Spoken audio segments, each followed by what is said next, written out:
I love baseball. Baseball, baseball. 94.5 The Peak presents Wasatch Wasp Baseball on the Mid-Utah Radio Sports Network.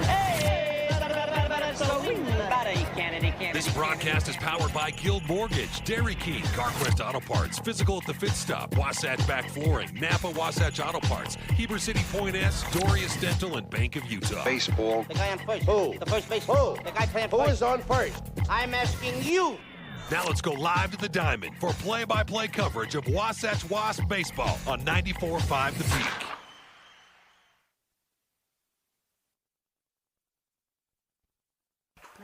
Good afternoon, Heber City and Wasatch Nation. Welcome into another edition of Wasatch High School Baseball. Tyler Moss on the air with you on this Thursday afternoon. We're at Fremont High School for game number 2 of the Wasatch Fremont second round series here in the 5A state baseball tournament. A little late getting on, apologize for that. Already into the top of the first inning. Do my best to get you caught up here at this point. There's been a flurry already. 2 outs away in the top of the first. Wasatch, the designated home team for game number 2 today. So they're out on the field defensively right now. And Fremont, the visitor. Even though this is being played at Fremont, they'll go game 1, home team, Fremont, the host team. Game 2, the visiting team, Wasatch, will be the home team on the field. And then game 3, if necessary, Fremont would be the home team as well at this point. Right now, Fremont already leads 2-0, 2 away, a 1-0 count to the number 7 hitter. Maycock up at the plate. There's a swing and a foul ball back, making the count 1-1. Let me get you caught up here as we have a delay here as the umpire was hit Opening batter, the leadoff man was walked by Tyson Dahl, who's the starting pitcher for Wasatch today. And then the two-hitter for Fremont stepped up and roped a double. That was Grange, the starting pitcher yesterday. Hit a double to right field. Runners on second and third. The next batter hit a single line drive to left center that scored 2. Wasatch then recorded 2 flyouts to left and to center. And then the 6-hitter just walked his way on. There was a stolen base mixed in there as well. So right now, Fremont has their 7-hitter up, leading 2-0. Runners on first and second base. A 2-1 count right now. Tyson Dahl on the mound. Maycock at the plate, trying to continue the inning for Fremont. Started off a lot like how yesterday's game started off. A lot of barrels for both teams in the first inning. And Fremont has been on the barrel when Dahl has been in the zone here early on in the top of the first. Dahl delivers the 3-1.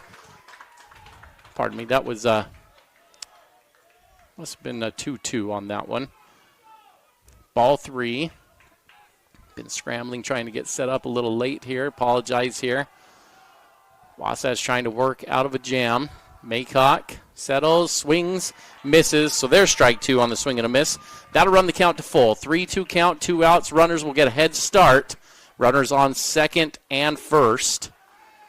It's Mike Sell at second base, Palmer at first base. Good speed from Palmer. A ball in the gap. He likely would be able to score. See if Wasatch can work out of the jam. Dahl delivers a little high, and that's ball 4. The third walk of the first inning already for Dahl. Second walk in a row. Wasatch comes into this one losing the first game of the series, a 5-3 loss yesterday, and so they need to win 2. Otherwise, their season will come to a close here today at Fremont. The winner of this one will get to advance as one of the final 8 teams in the state tournament. They would head to UVU next week to play in the state tournament there. And so a lot riding on the line here in this one today. Fremont, though, trying to break this thing open in the first. Dahl delivers. That's a strike in there. A little breaking pitch. Catches the inside part of the plate. Cooper at the plate here for the Silver Wolves here today. Wasatch in their gray pinstripe uniforms today. Fremont, black tops, white bottoms. Dahl delivers. That one just off the outside edge of the plate, the umpire says, for ball 1. 1-1 count, bases loaded. Game 2 of the second round of the 5A state tournament. Wasatch losing a heartbreaker where they really out-hit and outplayed Fremont yesterday. Fremont just was able to capitalize on more mistakes from Wasatch. There's a fly ball, lazy and shallow here. Brown running in from center. Looks like he's got a beat on it, and he makes the final out of the inning, and Wasatch is able to strand 3 on bases, but Fremont scores 2 in the inning, and Wasatch will head to the bottom of the first and try to get back in this thing, trailing 2-0, the home team here, but Fremont goes 2 runs on 2 hits, no errors, 30 pitches for Dahl in the inning. Back for the bottom of the first after this. Are you ready for lunch? Well, the Dairy King, home of the train, is serving the best food with friends and family in the Valley and have been the winner of Best of State for 20 years. They've recently been named the best of Utah for their milkshakes. You've got to try their delicious train burger with an Oreo shake. They also have those yummy salads that just hit the spot, or a turkey breast sandwich that tickles the taste buds. They've proudly been serving the Heber Valley for 78 years at the Dairy King, home of the train, serving deliciousness daily. Stop in today. Unlock your potential at Bonnie Joseph Academy, your local beauty school. Explore the art of cosmetology, barbering, hair design, basic aesthetics, master aesthetics, and nail tech programs. Visit bonniejosephacademy.edu to learn more and enroll today. Financial aid is available for qualifying students, and we offer flexible schedules and distant education options. Transform your passion into a rewarding career at Bonnie Joseph Academy, where beauty meets expertise. Bonnie Joseph Academy, Heber City. Hungry for mouth-watering all-American comfort food? Look no further. Chubby's has just opened in Heber Valley, bringing you award-winning burgers and cheesesteaks made from 100% premium black Angus beef. With 9 Utah locations, our family-owned and operated restaurant knows how to satisfy your cravings. And don't forget to treat yourself to our delicious desserts. Come taste the difference today at Chubby's, located at 220 North Main Street. Chubby's Cafe, your neighborhood destination for the food you crave. 5, 4, 3, 2, 1. KTMP, Heber City, and live sports coverage with Ty and Ty. Bottom of the first inning at Fremont High School. Jack Salmon coming to the plate for the Wasps. Fremont going to go with the right-hander Maycock on the mound for them today. He's 5-2 on the season, a 3.76 ERA in 8 appearances. Not a power arm, has 33 strikeouts on the year, averages about 7 strikeouts per 7 innings. See what Salmon can get going there. There's a ball in play, a loopy, shallow fly ball to the second baseman who puts it away easy on the first play of the inning, the first pitch of the inning, that is. And just like that, one retired in the inning for Wasatch. That'll bring Braxton Fowler up to the plate here for the Wasps. Braxton Fowler has been awesome for the Wasps to this point in the season, hitting over 500 in region play. And that bat stayed hot yesterday. A lot of good barrels in the first inning. A ground rule double yesterday for Fowler. Maycock delivers a breaking pitch off the outer half, but that's good enough for strike one, the umpire says. Looks like he's giving a little bit on the outside part of the plate today. Maycock delivers again, another breaking pitch, same spot, same result. Good action on that breaking pitch. It's not a sharp bite, it's a loopy one that you can see out of the hand. But when you can locate there like that, that's going to be a tough one to hit all day for the Wasps. 0-2. Maycock delivers a fastball, Fowler ready for it, fouls it off back. And we'll reset at 0-2.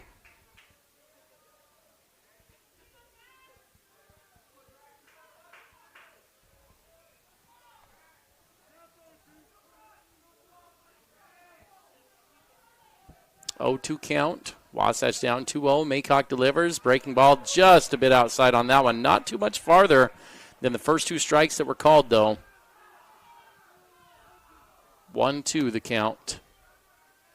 Maycock delivers and gets a foul ball tipped right into Clark, the catcher, as Fowler barely stays alive on that one.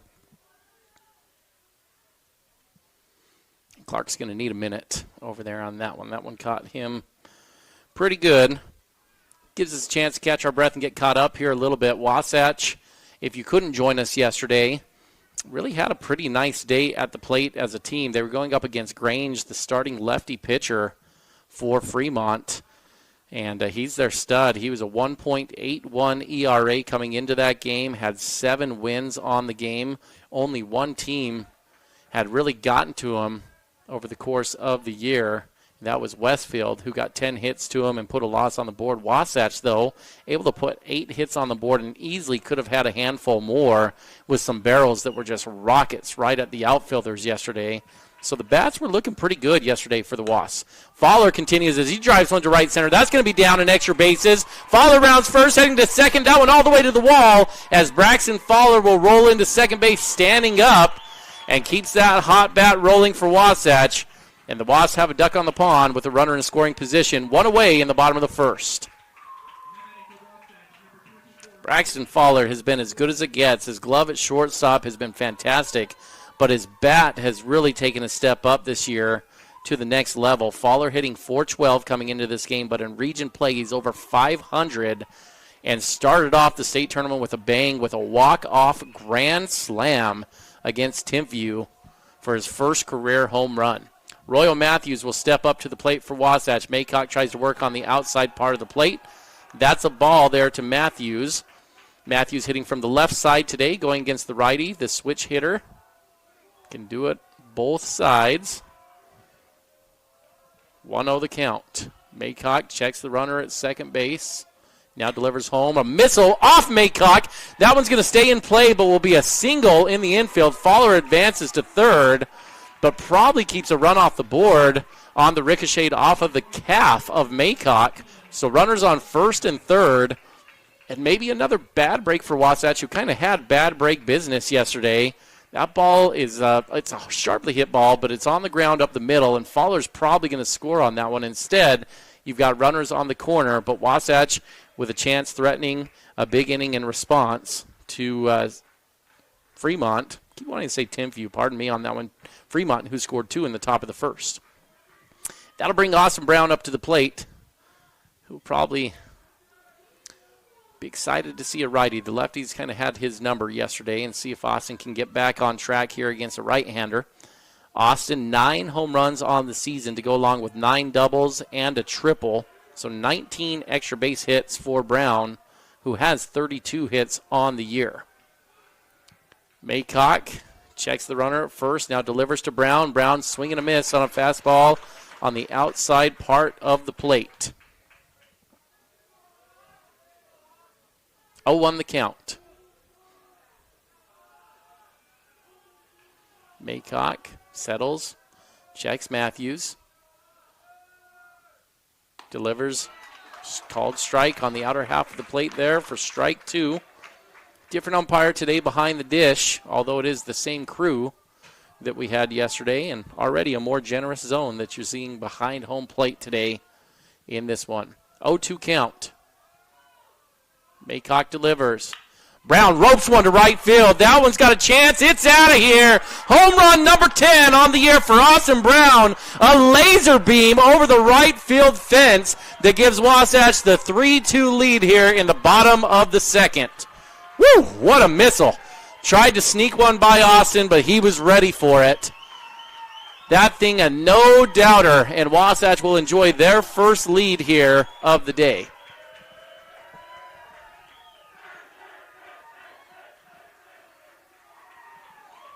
Brown, you felt like needed that one to break out of the slump. Had struck out 9 times in his last 12 at-bats and just was in a little bit of a funk there. That one will get him out of it, though. The big ball that puts Wasatch on top, 3-2. That'll bring Hafen up to the plate. Freshman hitting in the 5 spot. Same lineup today for Wasatch that we saw yesterday. Give you that starting lineup. We've already seen Jack Salmon leading off. There's a swing and a foul ball down the right field line from Hafen.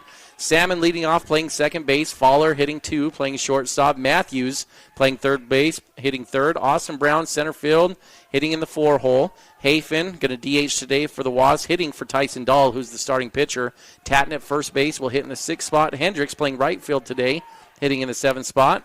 There's a breaking pitch off the outside part of the plate for ball 1. 1-1 count now. Otis Sweat will be catching, hitting in the 8th spot, and Eddie Bluth playing left field, hitting in the 9 hole here today. That one's off Hafen, so a hit by pitch, and Hafen will trot down to first base and take the free one. Looks like Maycock maybe a little rattled. He was around the zone there on the first couple, but after the Brown bomb, curveball missed by a ways on ball number 1 there to Hafen, and then he hits him on the next pitch.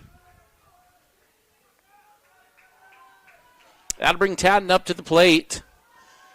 Tatton played sparingly in the beginning of the season, but really put a lockdown on that first base spot on the second half of the year, hitting .263, 1 home run on the year, 3 doubles, 9 RBIs for Tatton as the sophomore steps up to the plate.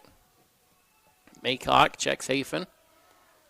Delivers. That one high and outside, not near the zone for ball 1.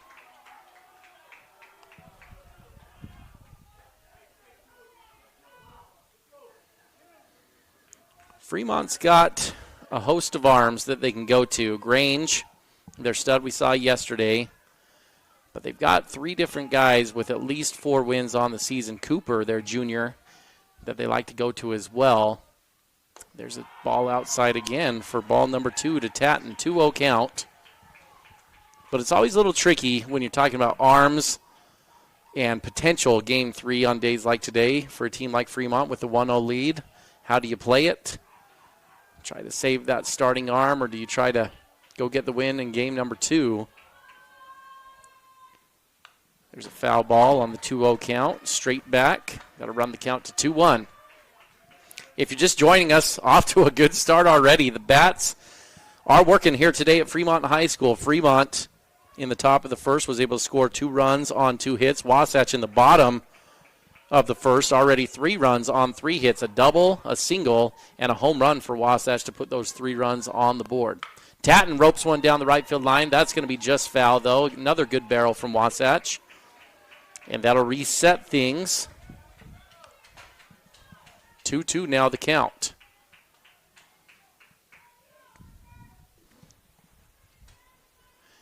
One of the storylines here today for Wasatch is how can their pitching depth hold up? Tyson Dahl, the starter on the mound today, already 3 walks for Dahl, but he was good on Saturday in the clinching game against Timpview.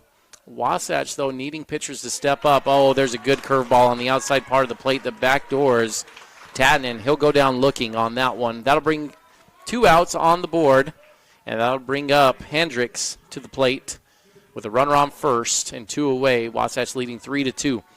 But to finish that thought, Max Livingston, the starting pitcher, the unquestioned ace on the staff here this year for Wasatch, broke his hand last Saturday in an at-bat. He got hit by a pitch on the throwing hand, and his season has come to a close, unfortunately.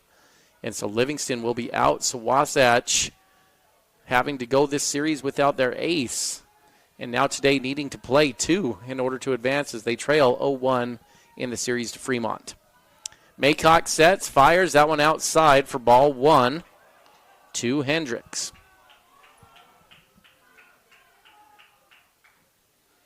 Hafen at first base. Not a lot of speed over there. Don't imagine Wasatch will put him in motion unless it's a hit-and-run type scenario here.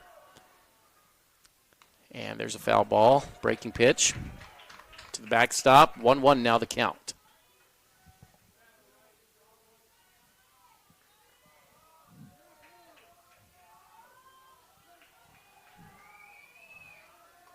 Maycock sets, working from the stretch. Takes a peek over at Hafen.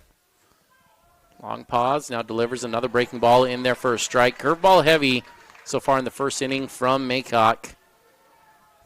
And as I mentioned, a bit of a loopy curveball.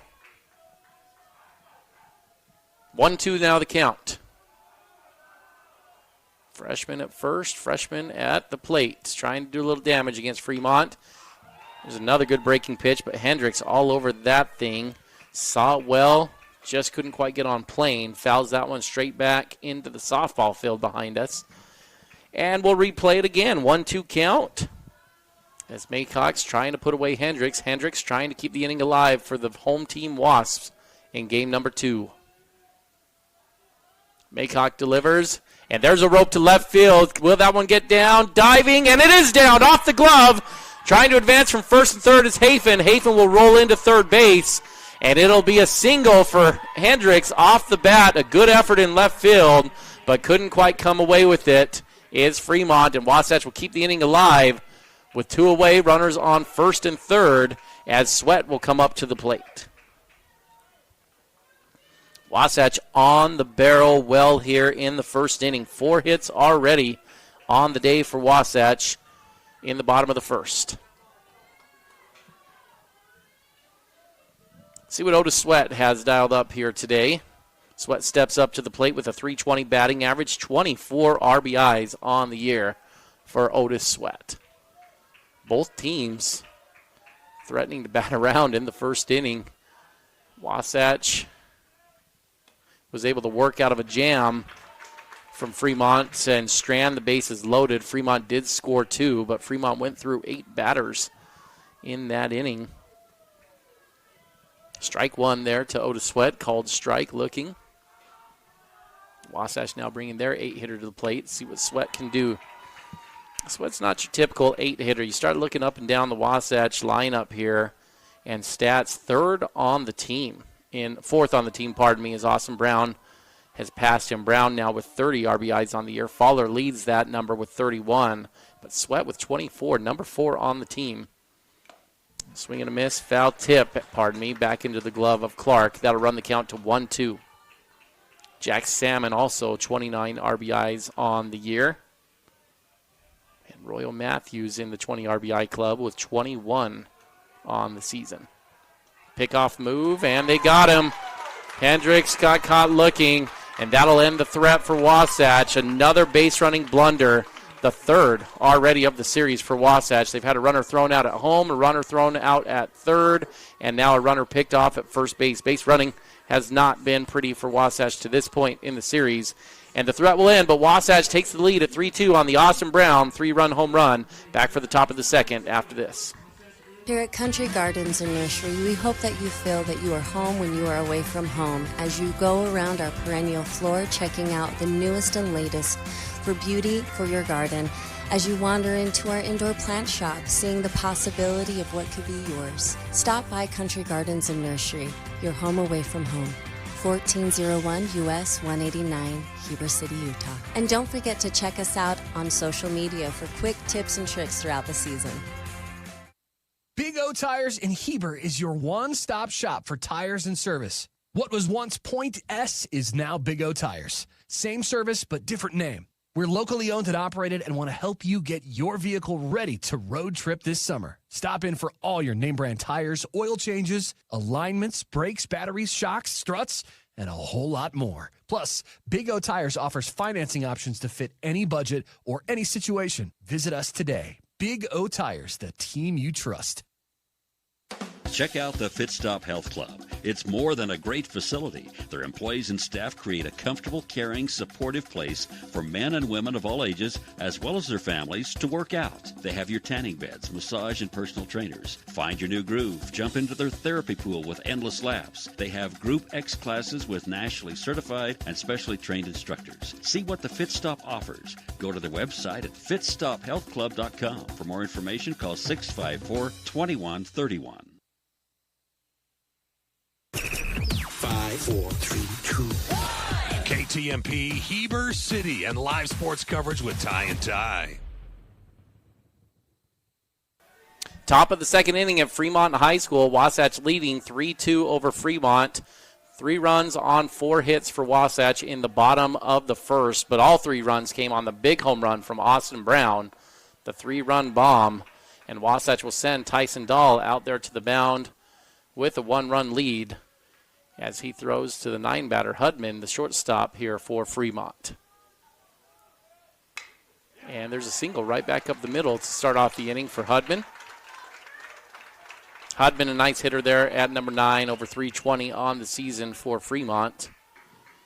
And Dahl not wanting to walk the leadoff guy when a fastball up in the zone, and it was able to be driven right back up the middle. Dahl had 3 walks in the first inning. Struggled with his command a little bit.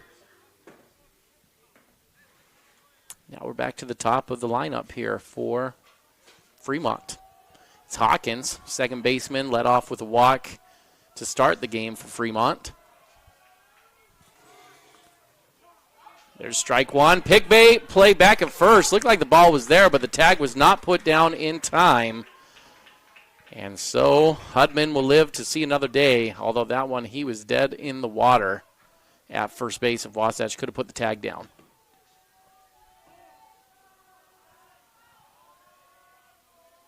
Dahl working from the stretch, takes a peek over at Hudman. Hawkins squares to bunt. Matthews coming in.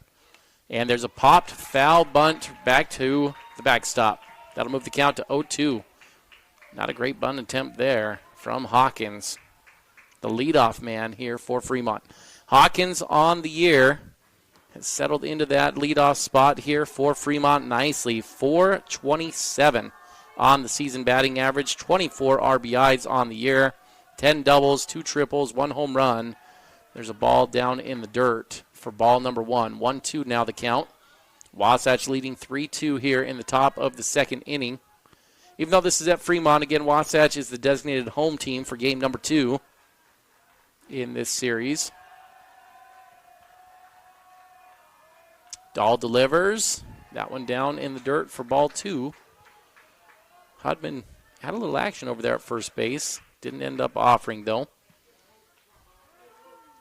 Hawkins, decent speed, third on the team for Fremont in stolen bases. 5 swipes of the bag on the season. Dahl delivers another ball, a wild pitch that gets by Sweat. And that'll allow the runner to advance to second base. So after going ahead 0-2 in this one, Dahl has thrown 3 straight balls, and Hawkins has worked this thing to a full count.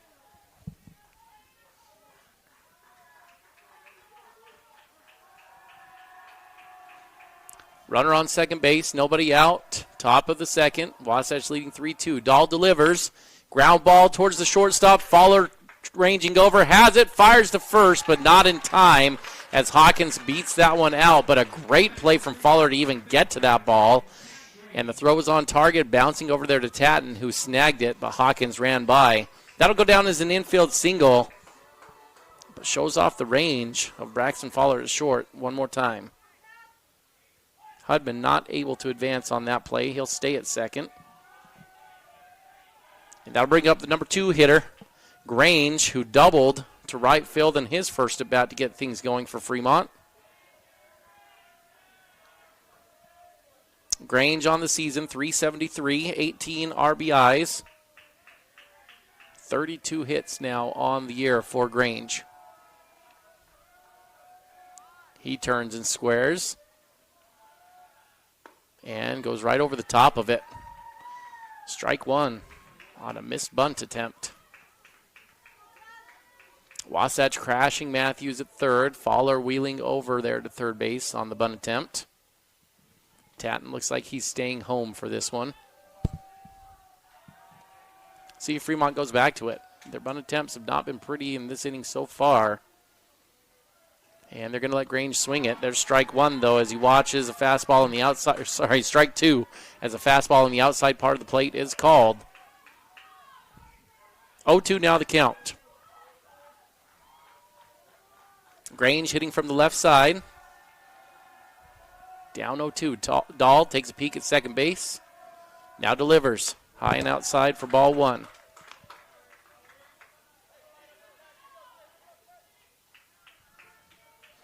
This is the 7-8 matchup in the second round of the state tournament. Fremont, the 7 seed. Wasatch, the 10 seed. Dahl delivers and goes behind Grange, who is standing there waiting to take it, but the ball missed him down low. That'll run the count to 2-2. Dahl misses badly on that fastball. 2-2 the count. Tyson checks the runner at second. Deep breath. Now looks home.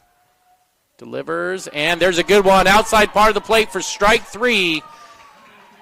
Caught him looking. Umpire's been giving that outside part of the plate to both teams, and Dahl hit the spot. I think that one's about 3 or 4 inches off the plate, but the umpire's giving it today, and we'll see which pitcher can hit that spot more consistently. Good job from Dahl there, and now just one good pitch away.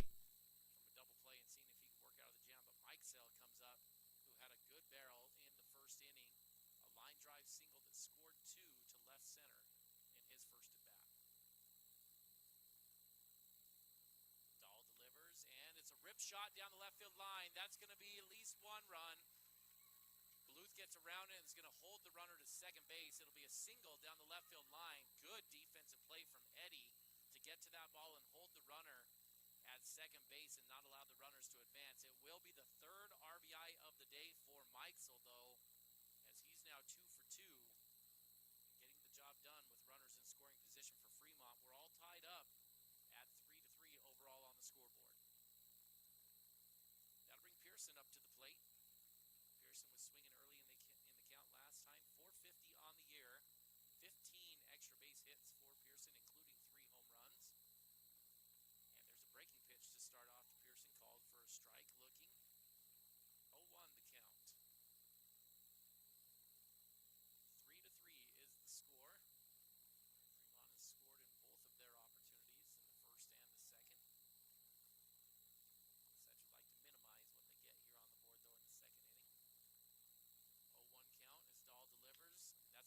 Short. This has two Salmon, to Tatton, and it's a 6-4-3 double play, and Wasatch will end the threat.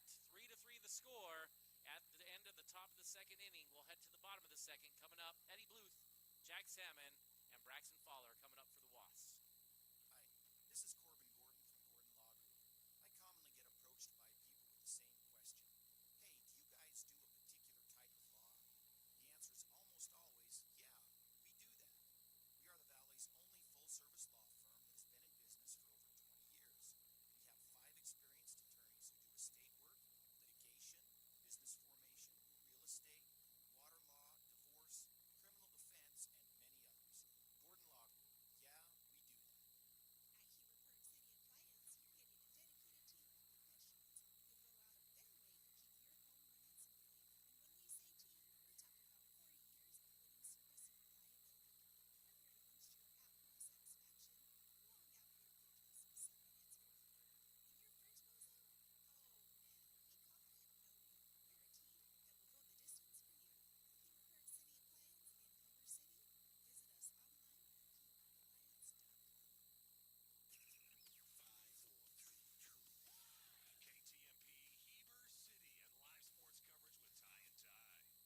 second inning here at Fremont High School. 3-3 is the score.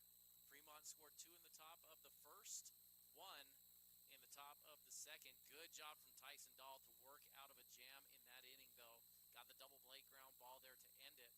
Wasatch scored 3 runs on 4 hits in the bottom of the first, and all 3 runs came on a home run from Austin Brown. Fowler doubled, Matthews singled, and then Brown knocked them all in with a home run. Otis Sweat will lead it off for Wasatch, and strike 1 will be called on the breaking pitch on the outside part of the plate.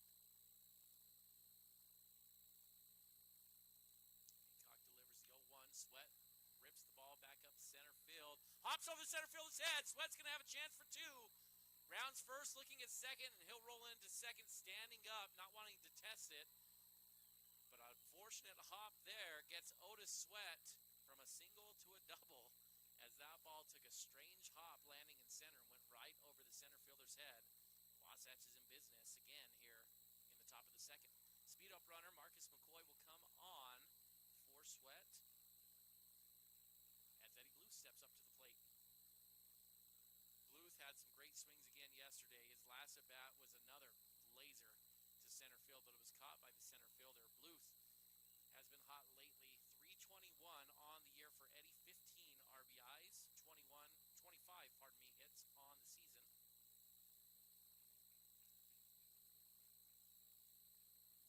Wasatch has the bats going right now. Already 5 hits on the day for Wasatch through their first 8 batters.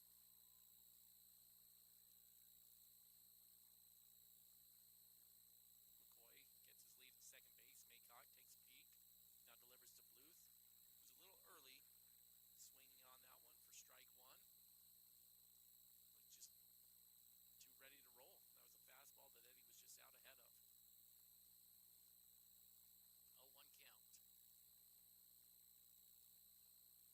Maycock delivers, and Bluth looks at squaring, now pulls back at the last minute. That ball is up in the zone. 1-1 now to count.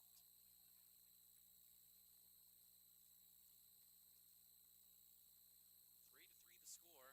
If Wasatch can find a way to get the win here in Game 2, there will be a Game 3 today directly after this one concludes. And Bluth will lay down a good bunt down the third baseline. It's a great bunt. Maycock off the mound, not going to be in time as Eddie Bluth beats it out to first base. It's a bunt single for Eddie Bluth. Good job hustling down the line. It was a good throw from Maycock, and it became a bang-bang play. But Wasatch is able to get their first 2 runners on at 8 and 9 on the Bluth single and the Sweat double. That'll bring us back to the top of the lineup as Jack Salmon will step up to the plate. 6th hit of the game already for Wasatch. Coming into this one, Maycock, as I already pointed out, no slouch on the mound, a 3.76 ERA for Maycock on the year, 5 wins. Fastball, outside part of the plate, Salmon, half-hearted offers at that one on a check swing. Not sure if that's a swing or a called strike, but it'll go down as a strike either way. 0-1 now the count.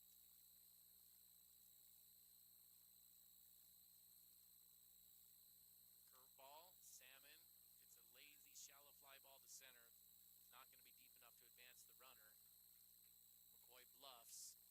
Probably would have made it on that one. That throw was tailing off, but Wasatch will wait to try another one after right fielder yesterday probably made him a little gun shy on the tag home, and probably the best throw I've seen in at least a decade calling these games yesterday. It was a deep fly ball to right field that the right fielder hauled in and threw an absolute laser beam yesterday to get Jack Salmon, who's trying to tag from third and advance home. Wasatch not testing on that one. Now to bring up Braxton Fowler to the plate. 1 away, runners on first and second. Curveball to Fowler. Started with a curveball in his first at bat. Went back to the curveball with Braxton here in the second at bat. Wasatch wants to put Bluth in motion at some point here in this at bat as well. 1-0 the count. Maycock delivers another breaking pitch, and that one's good for a strike on the outside part of the plate. Maycock really has been trying to work that outside part of the plate on the curveball with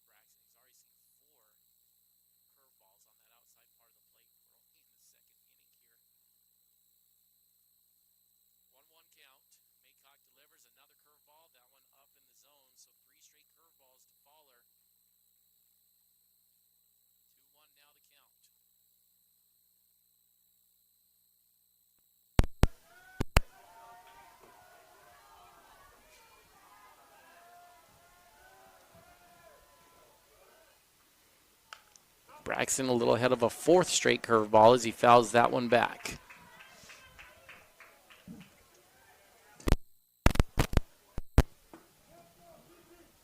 Two now the count. One away. Runners on third and first for Wasatch. Maycock has gone 4 straight curveballs. Make it 5 as Fowler catches that one on the inside part of the plate and rips that thing foul out of play. The count will stay at 2-2. 5 straight curveballs to Braxton. And you can hardly blame him the way he's swung it in this series so far. It doesn't look like they have any interest in giving him a fastball ever again. So what they do here on the 6th pitch. It's another curveball outside yet again. 6 straight curveballs to Braxton. And that curveball, I'll tell you from my perspective, he's got decent command on it, but it's not fast, it's not overpowering, and it's not hard to see. And it's a dangerous pitch. If you keep throwing that to Braxton, at one point it's going to miss and hover over the middle part of the plate. Then you've got a real problem, I think, if you're Fremont here.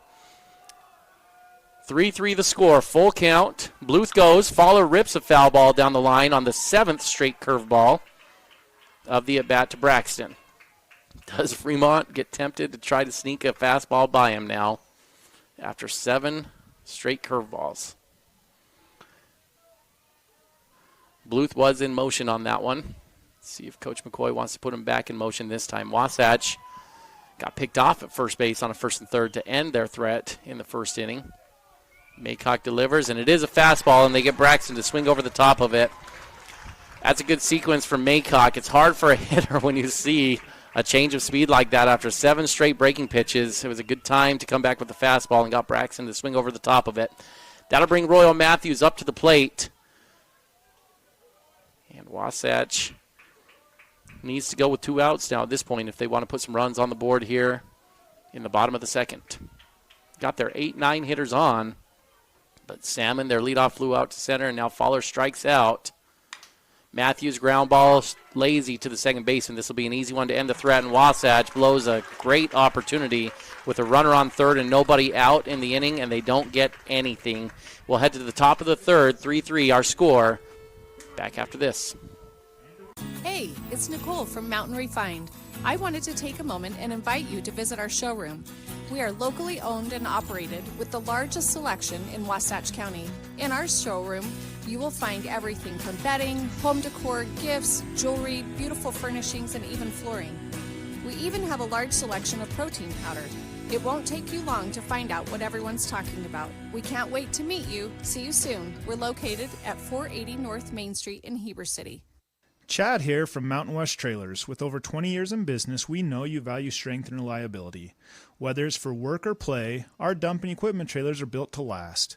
Enclosed cargo trailers for business and fun, or open utility trailers for everything in between. With expert sales, parts, and repairs, we've got you covered. Haul it all, big or small, because Mountain West Trailers is always right behind you. Visit us at mountainwesttrailer.com or stop by at 1470 South Highway 40 here in Heber City, Utah.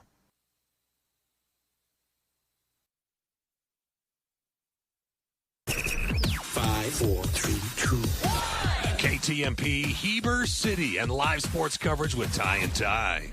Top of the 3rd inning, 3-3 the score. Wasatch and Fremont in a good one right now at Fremont High School. Game 2 of the 2nd round of the 5A State Baseball Tournament. Wasatch has swung it well. 6 hits already on the day for Wasatch. Fremont, on the other hand, also swinging it well. 5 hits on the day for the Silver Wolves.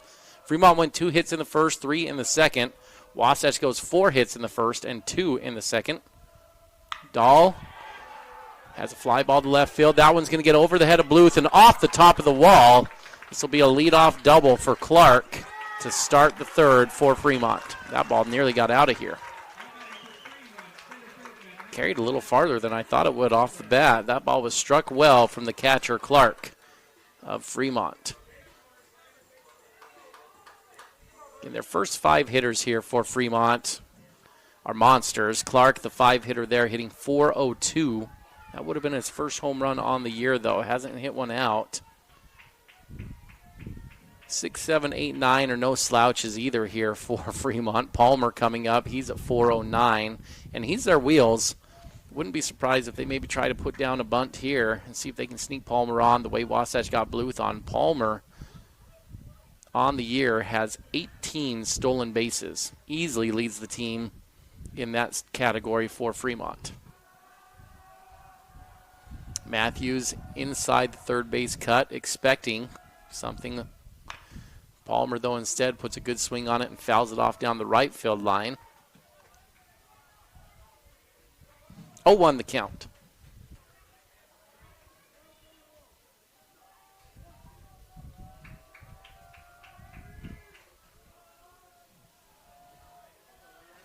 Palmer hitting from the left side.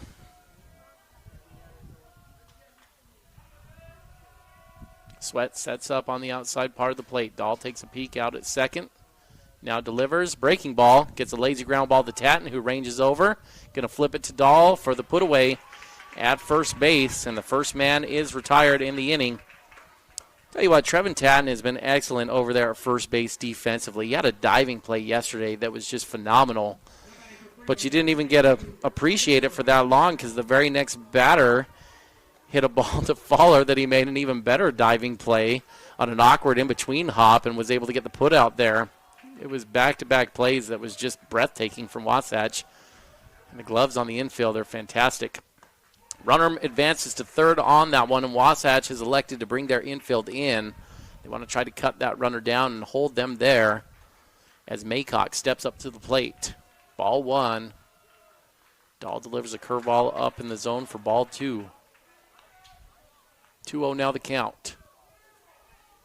Maycock, the 7-hitter today here for Fremont. 219 on the season. Dahl delivers. Fastball swung over the top for strike one. And Maycock, when you look through his at-bats, 64 at-bats on the year. It's not like he hasn't had opportunities. Only 14 hits on the season. And only 4 of those have been extra base hits. There's a fastball in there for strike two. Down and away. Probably pushing the zone there, but gets the call. 2-2 now the count. Strikeout would be huge here if Dahl can find a way. Dahl working from the stretch, delivers, and gets the swing and a miss. Strike three as Maycock goes down, 2 away. As Wasatch tries to work out of the jam the same way that Fremont just worked out of a jam themselves in the bottom of the second. That'll bring up Cooper to the plate. Cooper hitting .269 on the year. He has 17 RBIs. He's a little bit different, though. 3 home runs on the season for Cooper, 4 doubles. So that 200-ish batting average from Cooper, not quite the same of Maycock, as he has been able to put a charge into a few balls here this year. See if Wasatch can get out of the jam here. Cooper hitting from the left side as well. Dahl trying to strand that runner at third base. Delivers, and that's a curveball way up and away. Sweat having to stand up to go get that one out of the left-hand or right-handed batter's box. 1-0 the count.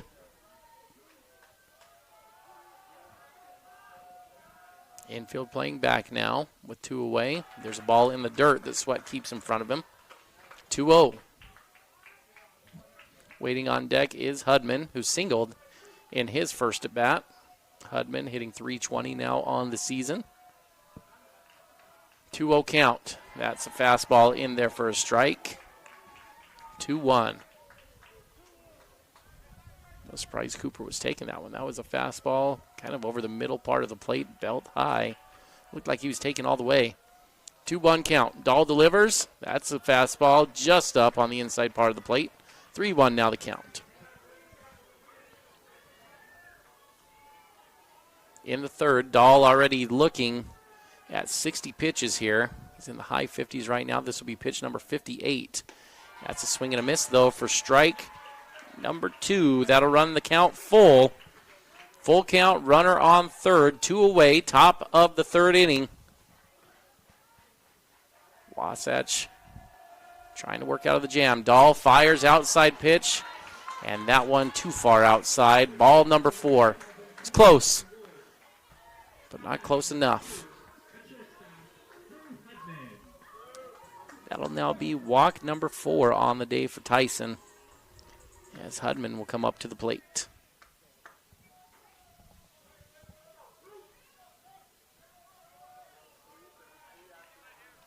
First and third for Fremont, 2 away. Dahl working from the stretch, delivers, curveball in there for strike 1. Caught Hudman off guard. He was kind of flinching as that one came out of the hand of Dahl.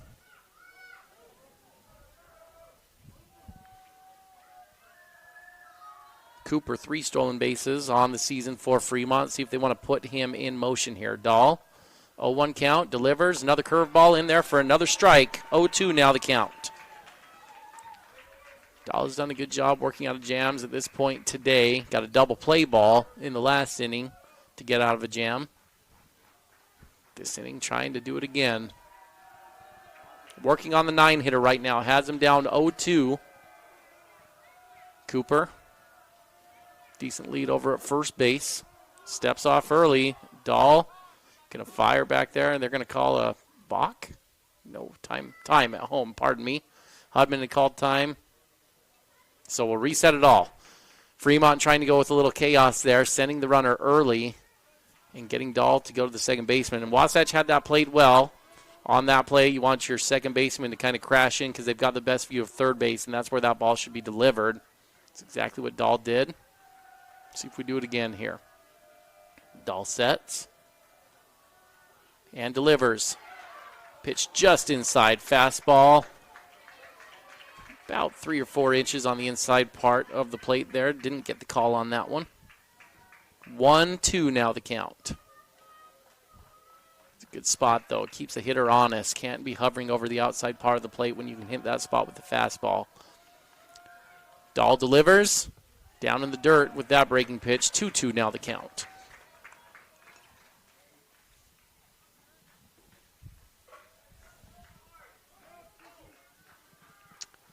Moment ago, Fremont sent that runner at first early.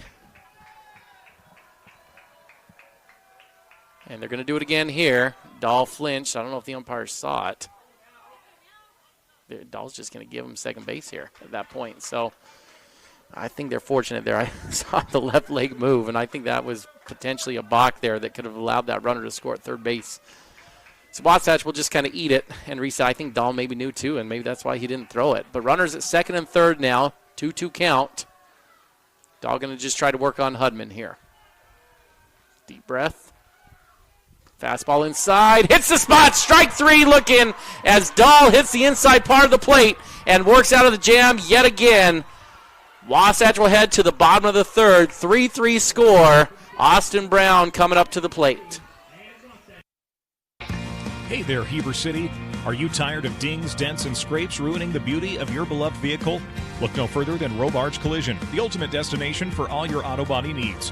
At Robards Collision, they've been offering top-notch collision repairs and outstanding customer service. Their team of expert technicians is passionate about bringing your car back to its original glory, no matter the size of damage. Their state-of-the-art facility is equipped with cutting-edge technology, ensuring precise and accurate repairs. They handle it all with precision and care.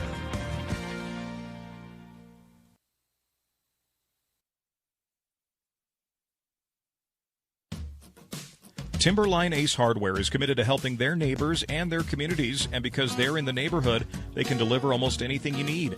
So shop in store or online for whatever your home or yard needs. Choose from top brands like Milwaukee, Stihl, Traeger, and Benjamin Moore. Then pick up in store, curbside, or they'll deliver your order right to your home. Around the block, what you need in stock with people that know how to help. Timberline Ace Hardware, serving the community for over 50 years. Ace is the place with the helpful hardware, folks. 5, 4, 3, 2. KTMP, Heber City, and live sports coverage with Ty and Ty. 3-3 our score as we head to the bottom of the third inning. Wasatch will bring Austin Brown to the plate to start off the inning. A 3-run home run from Brown in his first at bat. He'll be followed by Hafen and Tatton.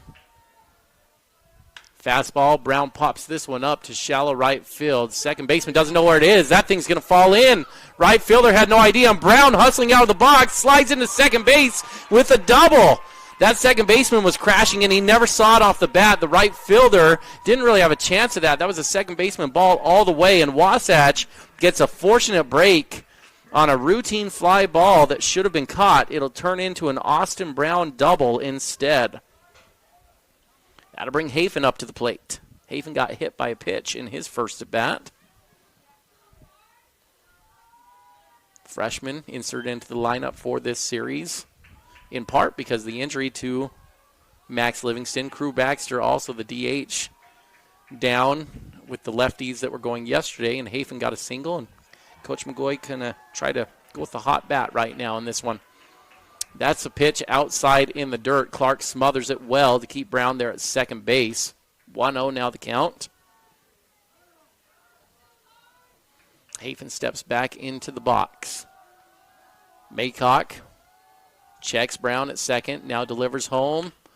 It's an outside fastball, flared off to the right, and Grange is going to track over and catch that thing in foul territory at first base for the first out.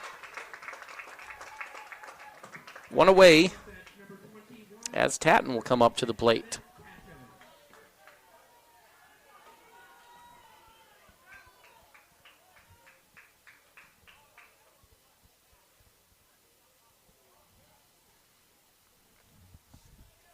Tatton, as I mentioned earlier, had a really nice second half of the season here for Wasatch, hitting .263, 1 home run on the year. There's a curveball.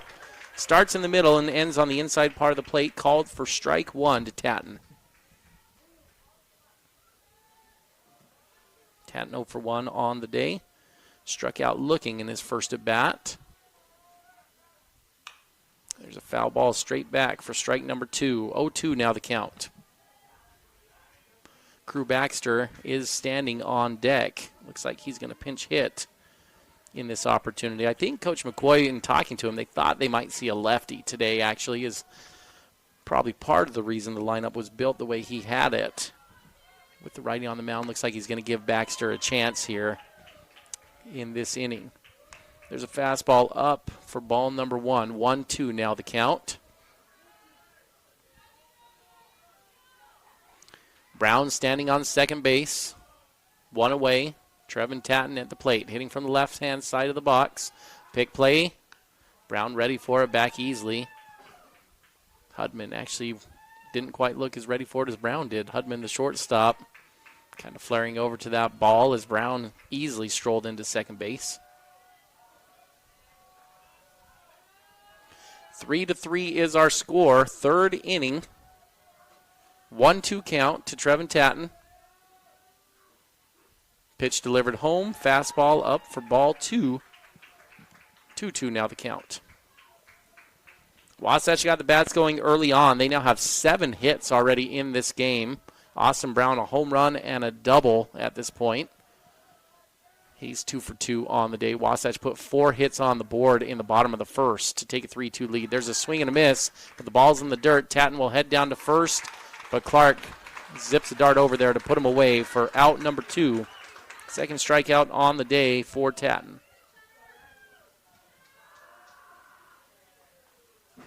That'll bring Crew Baxter up to the plate. He'll hit in the spot where Hendricks was.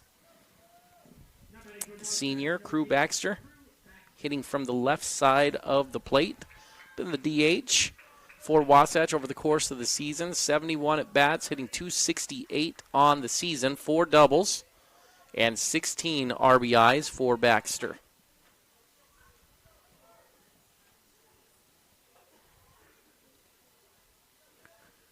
Probably a good spot to pick to get Crew in here.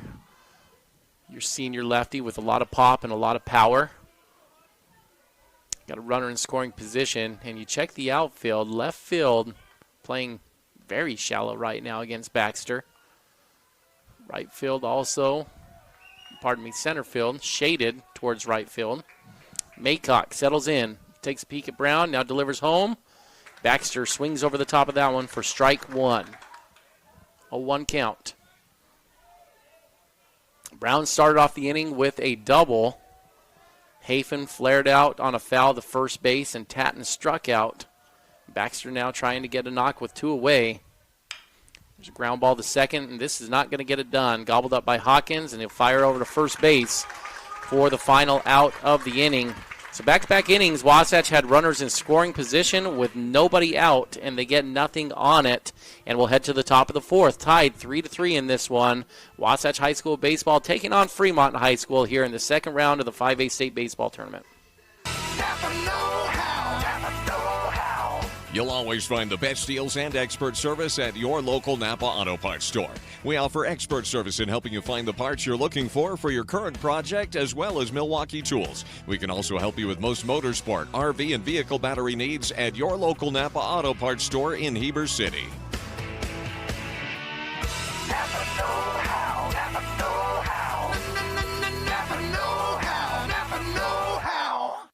America is preparing to celebrate its 250th birthday, and you're invited to the party. Let Freedom Ring 250 is a free virtual discovery hunt encouraging you to explore the history and local landmarks that shape our story. This initiative is proudly sponsored by the Discovery Family Coalition, Wasatch Behavioral Health, and the Caring Community Coalition.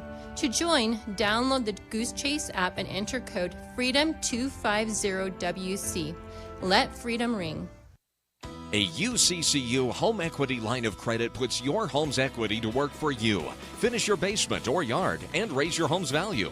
Pay off higher interest, help with college or weddings. It's peace of mind knowing that you have a low-rate line of credit ready for whatever, whenever.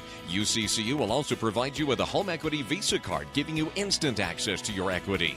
Learn more or start your application today at uccu.com or stop by any branch. UCCU. Love where you bank. 5, 4, 3, 2, 1. KTMP Heber City and live sports coverage with Ty and Ty. Top of the fourth inning, Hawkins, the leadoff batter, will come up to the plate here for Fremont. Leadoff in the inning, but also leadoff in their lineup. He walked in his first at-bat, singled on an infield single to the shortstop in his second at-bat, and he'll take ball one to start the fourth inning. Ball two, curveball in the dirt there from Dahl. 2-0 the count. It'll be 1-2-3 coming up to the plate here for Fremont. Hawkins, Grange, and Mikesell. 2-0 count here to Hawkins. Dahl delivers. And a line drive fair right on the chalk down the third baseline. Hawkins round second, looking for second, round first, pardon me. And a good throw from Bluth would have had him hosed there as Hawkins will retreat back to first base. That thing caught the chalk, and yet again, Fremont has the lead-off runner on.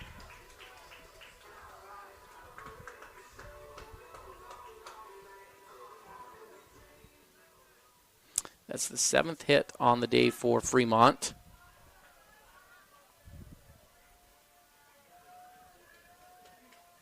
And going back and checking my stats here, and it is what I thought. Every inning, Fremont has been able to get the leadoff man on. First inning, they got on by walk. Second inning, single. Third inning, a double. And now the fourth inning, a single to start off the inning. Ball one. To Grange, but that's in there for strike one, looking to Grange. 1-1 count, nobody away, runner at first base. It's Hawkins at first. Grange, the lefty, at the plate right now, facing off against Dahl. Dahl delivers, inside pitch that Grange, frustrated he swung at, fouled it off into his own dugout, but that thing was tailing in towards him, and maybe would have had a chance to even hit him if he stood in where he normally was. Instead, he had committed to his swing and fouled it off into the dugout. 1-2 now the count. Hawkins, a decent lead over there at first base. Dahl delivers another inside pitch right over the shoelaces of Grange. That's ball two. Dahl got the punch out last inning to end the threat on an inside fastball.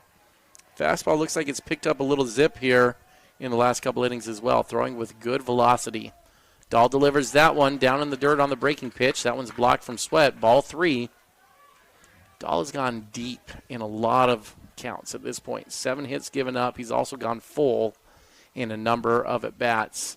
And even though he's only thrown 3 innings plus at this point, he's already up to now 74 pitches. Grange rips the ball down the right field line. Foul. And that'll reset us. Full count yet again.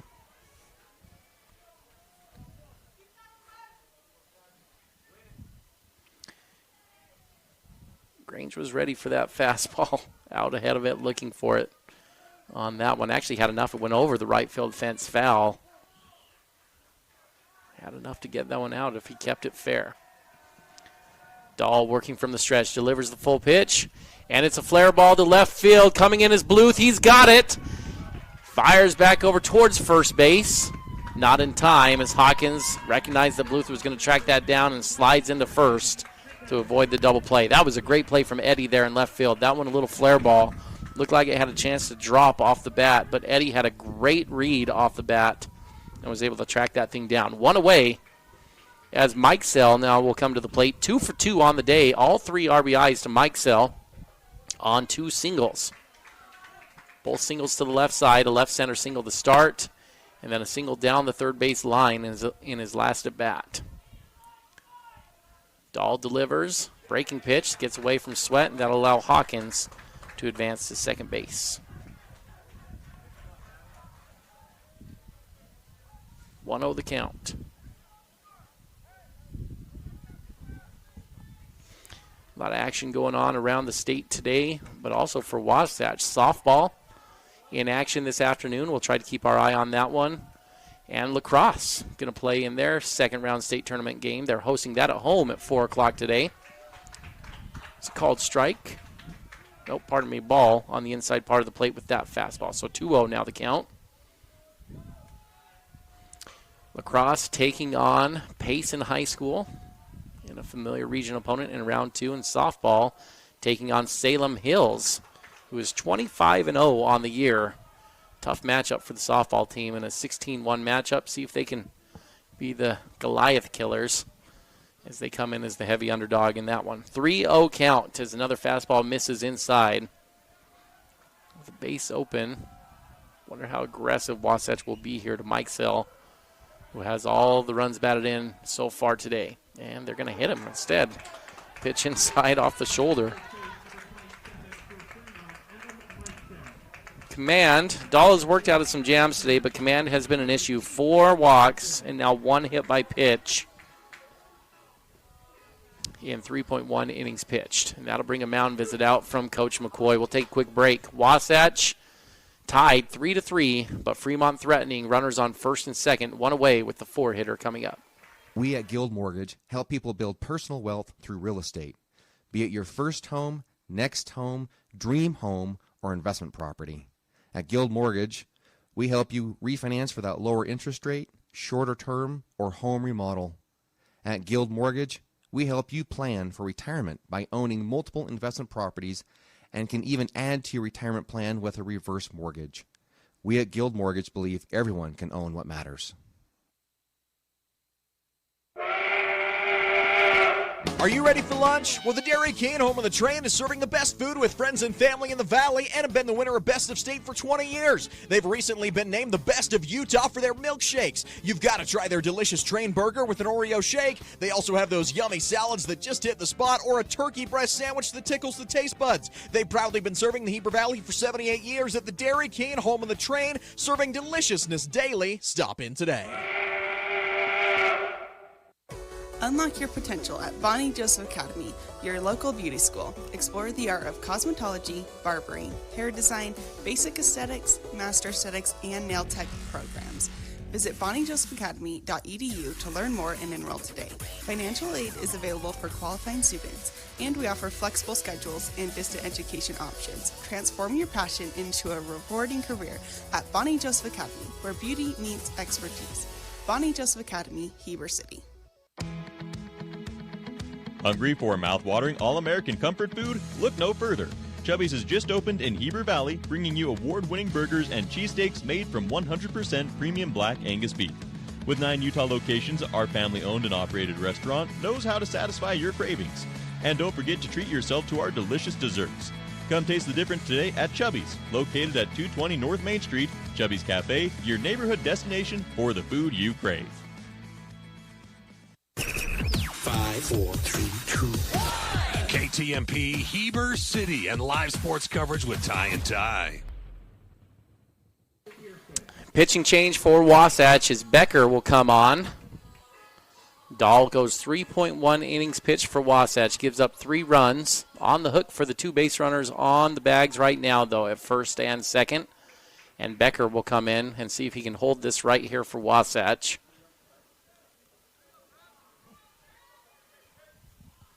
Becker has appeared in several outings this year for Wasatch.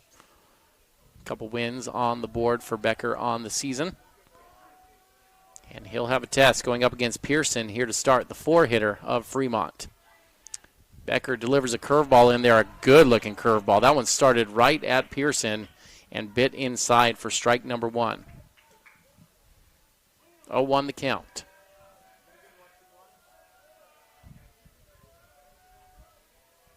Becker sets, delivers, curveball again, swung and thought it was fouled off, but it wasn't. Just missed by Sweat back behind the dish, and the runners will advance to second and third on another pass ball.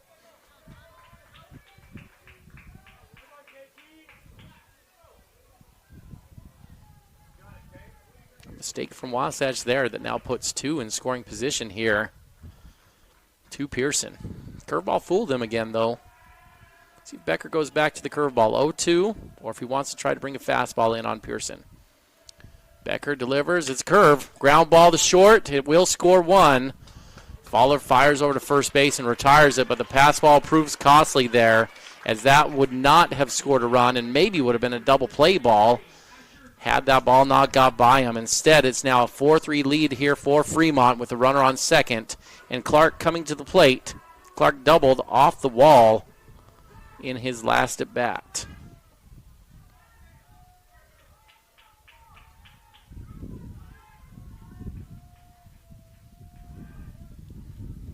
Becker checks the runner at second, now delivers another curveball and another one past Sweat. Sweat on this one, though, has a chance at third, and he's got him. Sweat to Matthews, and caught stealing is Mikesell, and that'll end the threat. Wasatch will head to the bottom of the 4th, trailing 4-3 to Fremont. Here at Country Gardens and Nursery, we hope that you feel that you are home when you are away from home as you go around our perennial floor checking out the newest and latest for beauty for your garden, as you wander into our indoor plant shop, seeing the possibility of what could be yours. Stop by Country Gardens and Nursery, your home away from home. 1401 US 189, Heber City, Utah. And don't forget to check us out on social media for quick tips and tricks throughout the season. Big O Tires in Heber is your one-stop shop for tires and service. What was once Point S is now Big O Tires. Same service, but different name. We're locally owned and operated and want to help you get your vehicle ready to road trip this summer. Stop in for all your name brand tires, oil changes, alignments, brakes, batteries, shocks, struts, and a whole lot more. Plus, Big O Tires offers financing options to fit any budget or any situation. Visit us today. Big O Tires, the team you trust. Check out the Fit Stop Health Club. It's more than a great facility. Their employees and staff create a comfortable, caring, supportive place for men and women of all ages, as well as their families, to work out. They have your tanning beds, massage, and personal trainers. Find your new groove. Jump into their therapy pool with endless laps. They have Group X classes with nationally certified and specially trained instructors. See what the Fit Stop offers. Go to their website at fitstophealthclub.com. For more information, call 654-2131. 5, 4, 3, 2, 1. KTMP Heber City and live sports coverage with Ty and Ty. 4-3, Fremont leads over Wasatch as we head to the bottom of the 4th inning. It'll be Sweat, Bluth, and Salmon coming up for the Wasps. Maycock still on the mound here for the Silver Wolves. 54 pitches on the day now for Maycock. 3 innings pitched. Starts with ball 1 to Sweat. And ball 2. Fastball up in the zone. Otis 1 for 1 on the day, a double in his first at bat. Maycock, the 2-0 delivery. That one outside for ball 3. 3-0 count. Last time Wasatch had 8-9 leading off the inning. Sweat and Bluth both got hits, but Wasatch did not push any runs across the board. 1, 2, 3 all went down. There's a fastball in there for a strike. 3-1 now the count. And there's ball 4. That one misses, so Sweat will head down to first base. And Maycock will have his first walk of the day. Does have one hit by pitch as well on Hafen. That'll bring on McCoy, who will run for Sweat.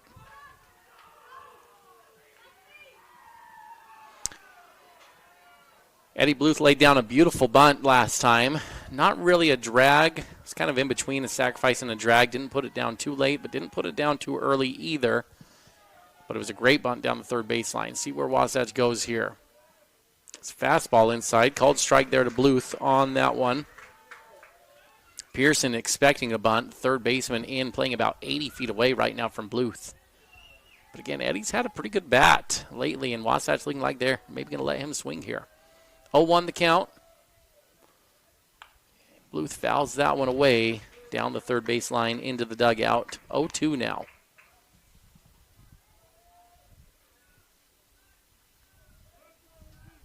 McCoy, the runner at first base. Decent speed for Wasatch. Only a freshman. Pearson staying in about 85 feet away there at third base here for Fremont. Fastball, swing and a miss from Eddie Bluth. That a good tailing fastball on the outside part of the plate for strike 3. So Maycock makes quick work of Bluth, and we head back to the top of the lineup. Salmon and Fowler waiting in the wings.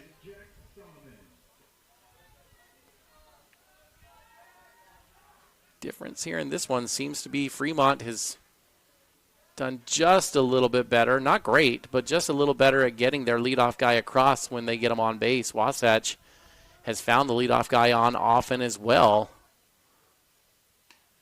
but they haven't been able to score as frequently. Only scoring in the first inning at this point is Wasatch. There's ball 1 on a curveball to Salmon. In fact, every inning is a strange stat of the day. In 7 halves of the inning, so we're in the bottom of the 4th, every inning the team at bat has gotten the leadoff guy on.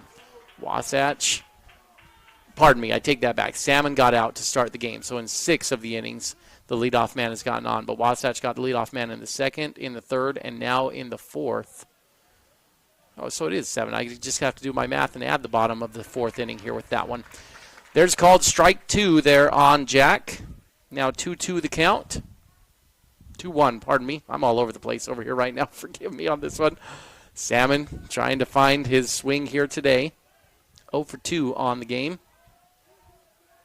McCoy gets a decent lead over there at first base. And ball in the dirt. Clark keeps it in front of him for ball 3.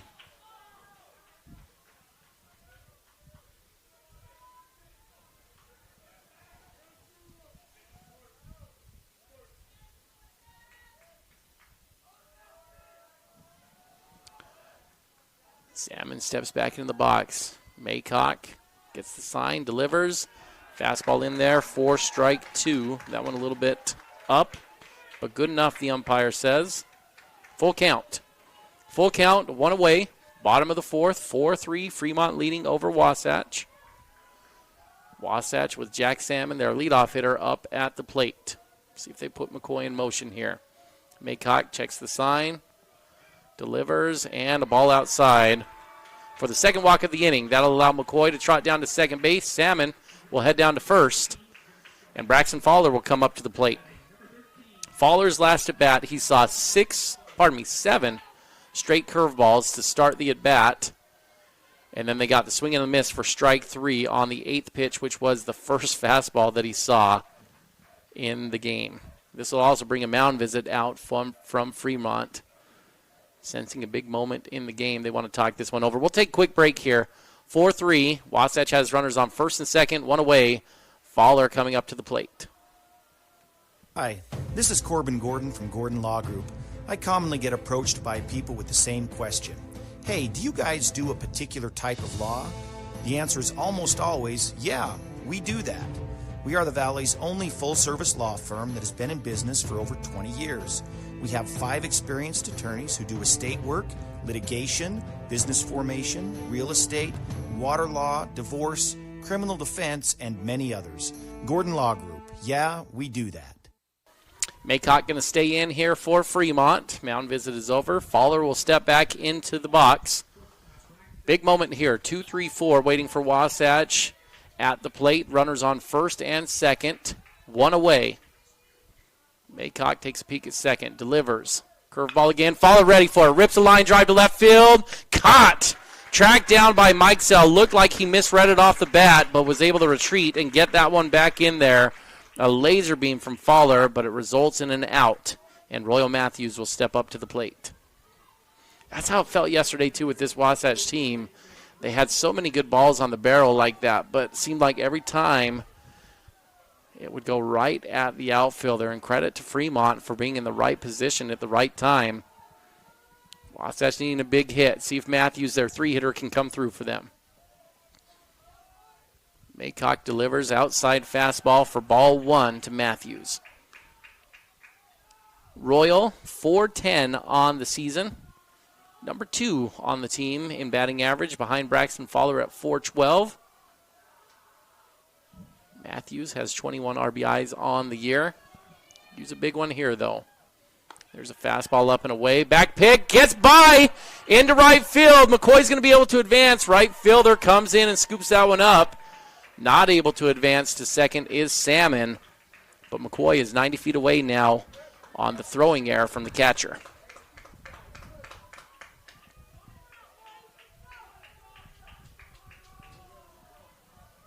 2-0 count. Runners on first and third. Salmon, your runner at first base. See, Wasatch wants to play a little first and third offense themselves here. Maycock takes a peek. Pickoff move to Salmon. Not in time.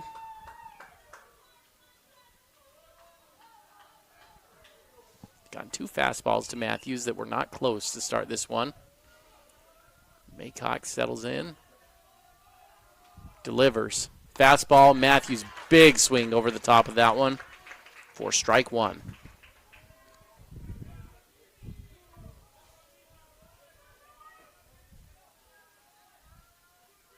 Royal, 35 hits on the year. Fastball, hit deep to left or center field, going back. It's out of here! Royal Matthews, a 3-run bomb to give Wasatch the 6-4 lead. That ball was clobbered over the fence, and Wasatch is back in front here in the bottom of the 4th.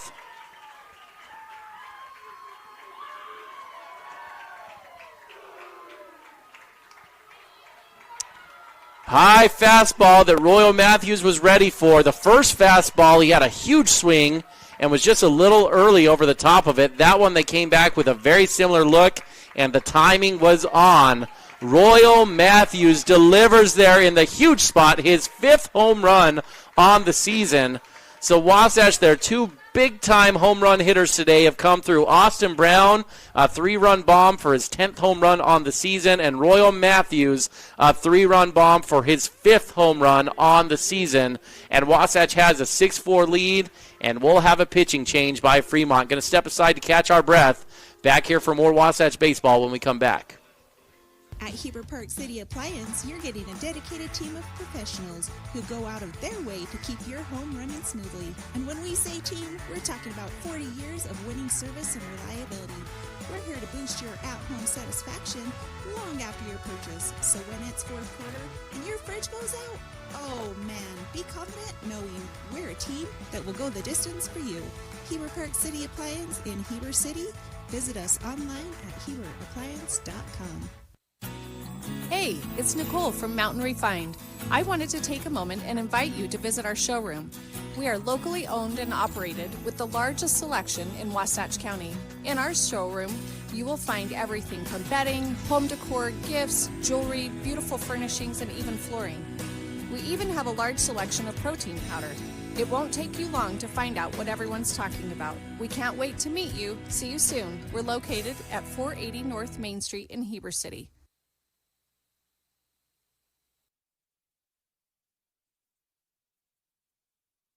Chad here from Mountain West Trailers. With over 20 years in business, we know you value strength and reliability. Whether it's for work or play, our dumping equipment trailers are built to last. Enclosed cargo trailers for business and fun, or open utility trailers for everything in between. With expert sales, parts, and repairs, we've got you covered. Haul it all, big or small, because Mountain West Trailers is always right behind you.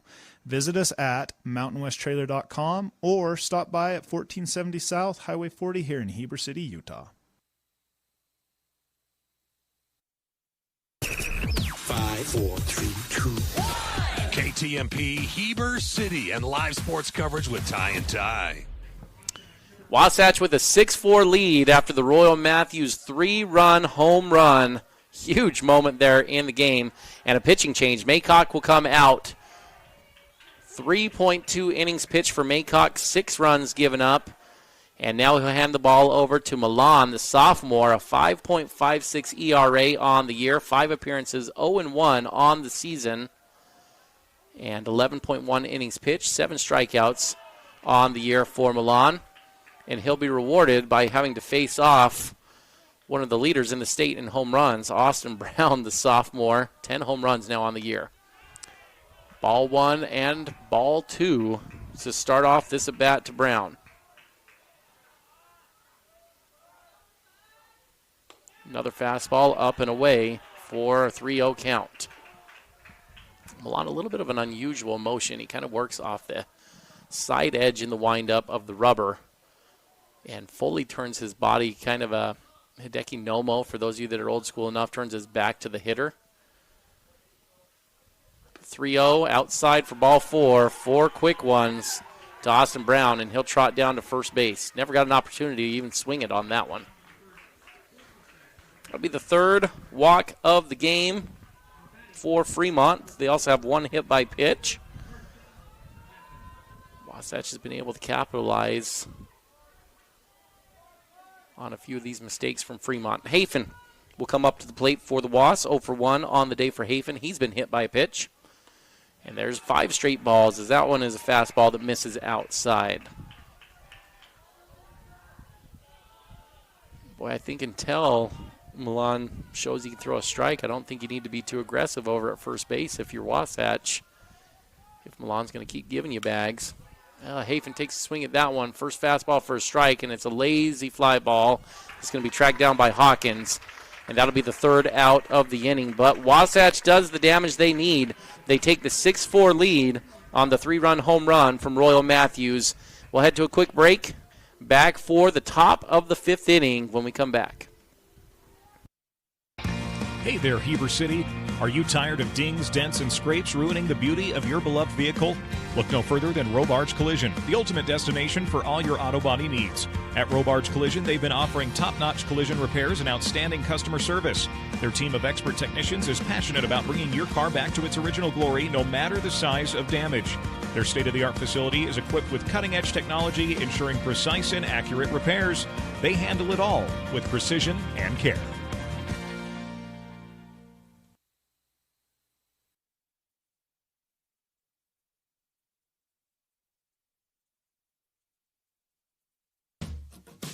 Timberline Ace Hardware is committed to helping their neighbors and their communities, and because they're in the neighborhood, they can deliver almost anything you need. So shop in store or online for whatever your home or yard needs.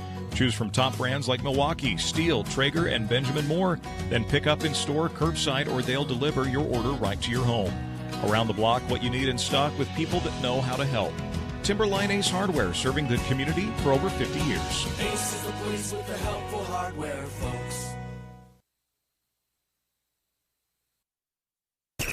5, 4, 3, 2, 1. KTMP Heber City and live sports coverage with Ty and Ty. Top of the 5th inning here at Fremont High School. Your Wasatch Wasps leads 6-4 over the Fremont Silver Wolves. It's been 2 3-run home runs that have done the damage for Wasatch, but in 2 very different ways. The top of the 1st, Wasatch went double single home run from Austin Brown on the home run to get their 3 runs. And then there in the 4th, it was a walk, and then a 3-run home run. So Wasatch making Fremont pay with the walks in that inning. Becker is on the mound for Wasatch. He worked out of the jam nicely in the 4th inning, and he'll have the ball the rest of the way if he can hold this one for Wasatch. Ball 1 to start off the 5th. There's a breaking pitch in there for the first strike, a little bit down in the zone. Clark didn't like it. but knowing he's back there catching with the umpire and he wants those calls, he doesn't protest too much. Nods his head and moves on. Becker goes another breaking pitch and gets a swing and a miss from Clark. Becker started to Pearson, the 4-hitter, and went heavy breaking balls and got a couple swings and misses on that one to him. And now Clark looking off-balanced and kind of a tomahawk chop swing on that one. Becker delivers another curveball and another fouled off. 1-2 will stay the count. Curveball's got a lot of movement right now. We're right behind home plate today on the call. And Becker has that thing sweeping across, but it's not a looping sweep. It's a sharp sweep across the plate. And it's baffled these hitters so far. 1-2. Another breaking pitch. That one inside for ball number 2. Clark 1 for 2 on the day for Fremont. Double off the wall, was about 2 feet away from a home run. Would have been his first on the year. Becker delivers the 2-2, a line drive, fair, down the left field line. Clark's got a chance at extra bases. Bluth rounds it, fires to second base, and Clark's in there just before the ball for a double. His second double of the game, and yet again, a leadoff hitter is on. 5 innings, 5 leadoff hitters on for Fremont. Wasatch yet to get the first man out in the inning. And with that stat, it's amazing that they have a 6-4 lead at this point in the ball game. Palmer will step up to the plate, 0 for 1 on the day for Palmer. He walked in his first at-bat. Grounded out in his last at-bat. Becker misses high and away for ball 1.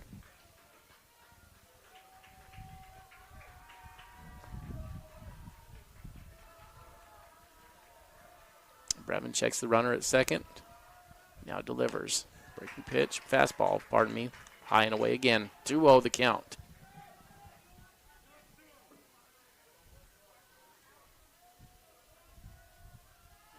Fremont has scored in the first, the second, and the fourth. Wasatch held them scoreless in the third.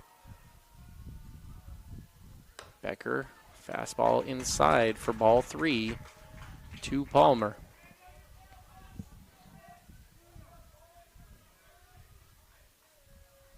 3-0 count.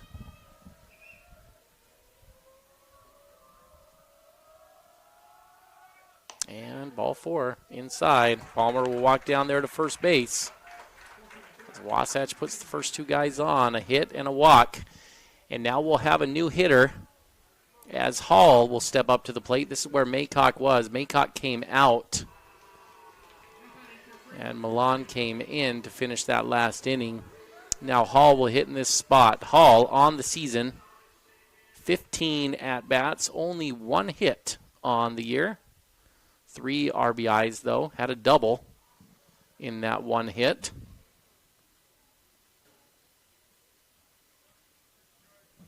But you'd hate for this to be the time that he gets his second hit in the game. And I think if you're Fremont, you may be thinking about a few options here. Interestingly enough, what you've got, waiting in the wings for Fremont. And so your options, you've got Cooper and Hudman waiting on deck. Both are nice players, capable of getting hits. And you're down by 2. And so I wouldn't be surprised if you see a potential sacrifice bunt here. It's a little old-fashioned baseball, with runners on first and second. If you lay down a bunt, then you've got 2 pretty good cracks at it with Cooper and Hudman coming up. But it also goes against kind of the traditional theory that you wouldn't bunt and get to 1 out with your number 8 and number 9 hitters coming up to the plate. So curious to see what Fremont wants to go here with this one. It will be Hall stepping up to the plate. Hall, nice-looking athlete. Pretty big body in there. Strong hitter, it looks like. Let's see what Becker can do. Becker's baffled a lot of guys with that curveball, but has struggled to find the zone here in just very recent pitches. If you're just joining us, this is game number 2 of the second round of the 5A State Baseball Tournament. Series between Wasatch and Fremont. Fremont leads the series 1-0. Wasatch leads the game 6-4 right now. Becker delivers. Fastball grounded. Foul just down the third baseline. Matthews making sure the umpire knew that was foul, signaling it for him. That'll be strike 1. 0-1 now the count.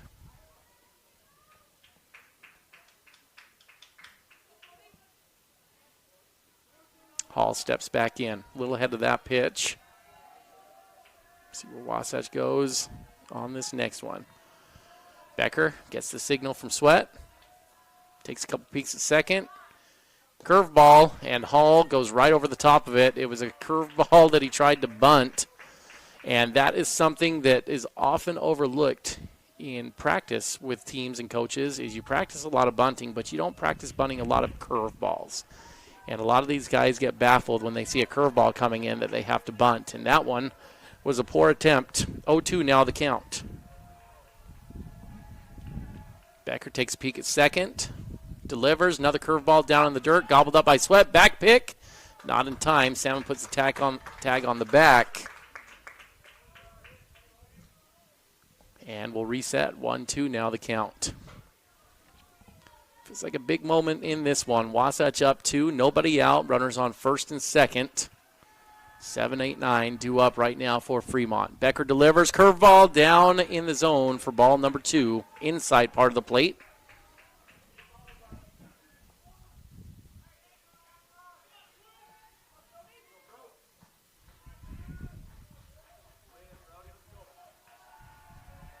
Two the count. Becker pitching, Hall at the plate. Becker delivers, another curveball, another inside ball. Full count now. Becker was once up 0-2. This one's run full. Hall, .067 batting average on the season. Becker, full count delivery. Fastball up in the zone for ball 4, and Hall will trot down to first base.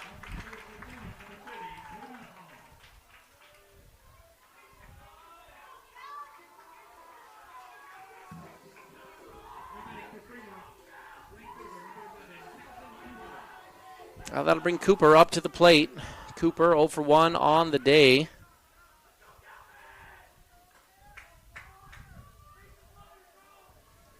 Flew out to center in his first at bat, walked in his second at bat. Nobody out, bases loaded. Wasatch up by 2. Long fly ball to right field. This one is out of here for a grand slam.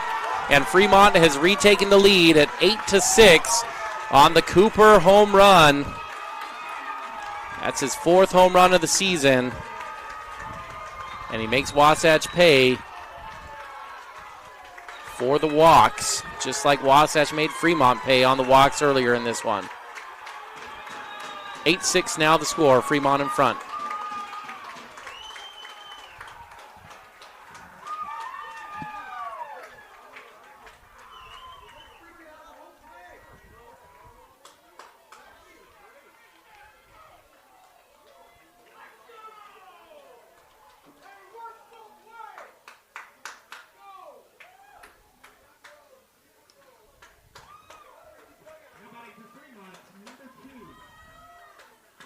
Still plenty of game left. Wasatch has the 5th, 6th, and 7th to get runs on the board.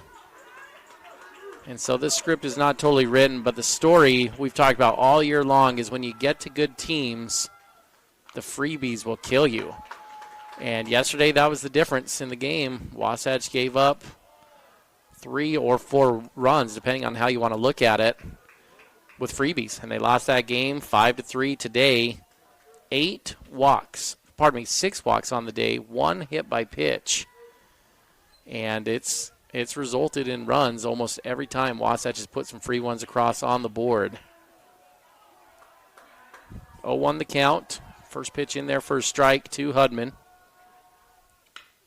He lines one down the right field line. That'll be a fair ball. Hudman rounding first, heading for second. This will be a double for Hudman as he stops at second base, sliding in there. And Fremont has the bats rolling here in the 5th. 10th hit on the day for Fremont. 8 runs on 10 hits, 1 error for Fremont. Wasatch, 6 runs on 8 hits. No errors for the Wasps today. That'll bring a mound visit from Coach McCoy. We'll take a quick break. Wasatch trailing now 8-6 on the Cooper Grand Slam, which has recaptured the lead for Fremont. You'll always find the best deals and expert service at your local Napa Auto Parts store. We offer expert service in helping you find the parts you're looking for your current project, as well as Milwaukee tools. We can also help you with most motorsport, RV, and vehicle battery needs at your local Napa Auto Parts store in Heber City.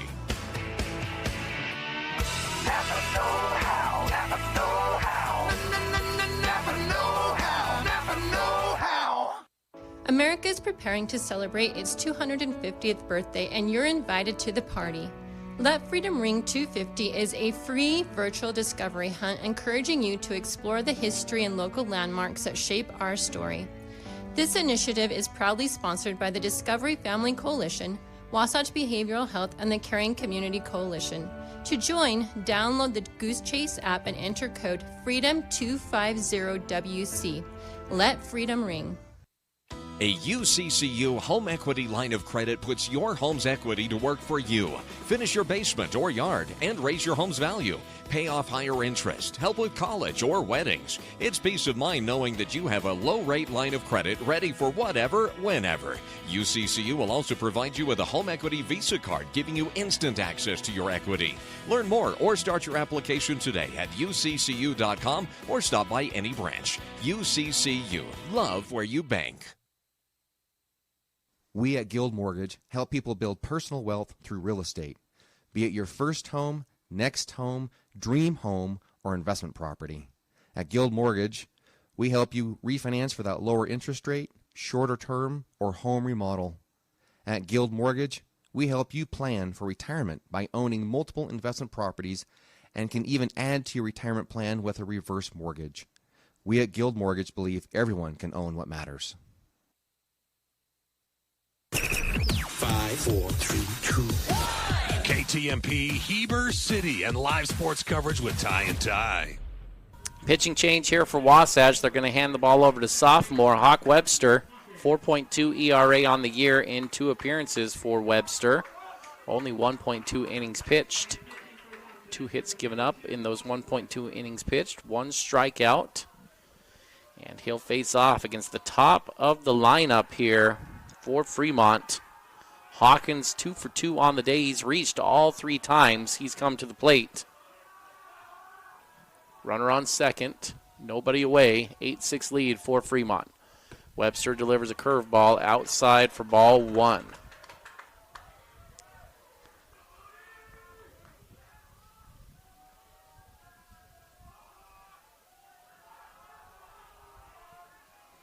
Webster steps off. Going to have to talk with Sweat about the signals coming in. Looking a little closely at these numbers here. 10 hits on the day for Fremont. 9 and 1 have 4 hits between them. Hudman 2 for 3 on the day, the 9-hitter. Number 1, Hawkins 2 for 2. Also has a walk on the day. Grange, the 2-hitter, is 1 for 3 on the day. And then Mike Sell, their 3-hitter, 2 for 3 on the day. Back picks second base on a ball. Not in time, sliding in there safely. And then Clark, the 5-hitter, also with 2 doubles on the day. And so that's a pretty rough combination when you start looking at that stretch from 9 to 5. You have 9 hits in that stretch here for Fremont. And a lot of runs have been able to find their way on the board from that stretch. 2-0. Webster misses badly outside for ball number 3.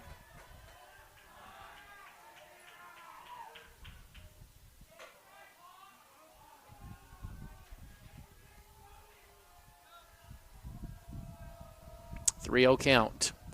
Webster takes a peek at second and delivers ball 4 outside. 7th walk of the day for Wasatch.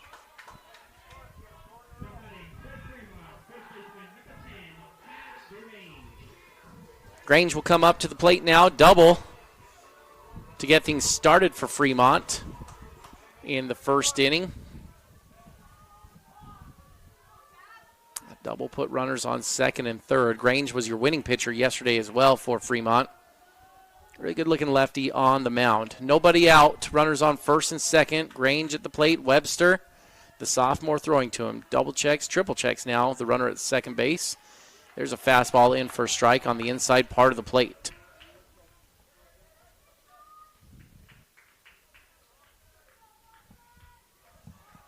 Wasatch has been able to roll one double play here today. Got two double plays yesterday.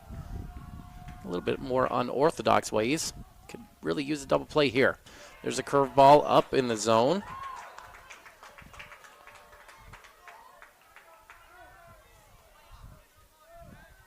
One now the count.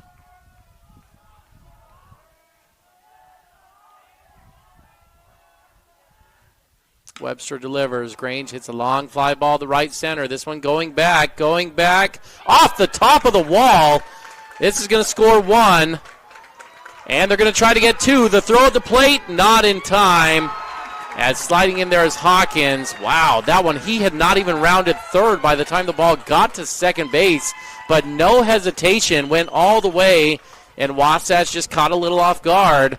Doesn't put a strong throw at home, and sliding in safely. Now a 10-6 lead on another rocket that was inches away from another home run.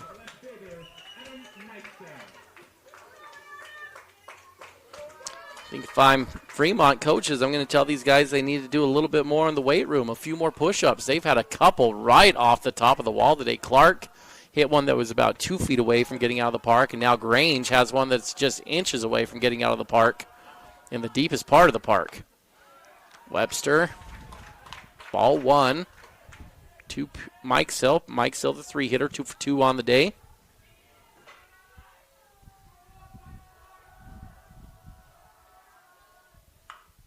A slow ground ball to first base. Tatton down to one knee. He's going to step on first base to record the first out of the inning, but that will move the runner over to third base.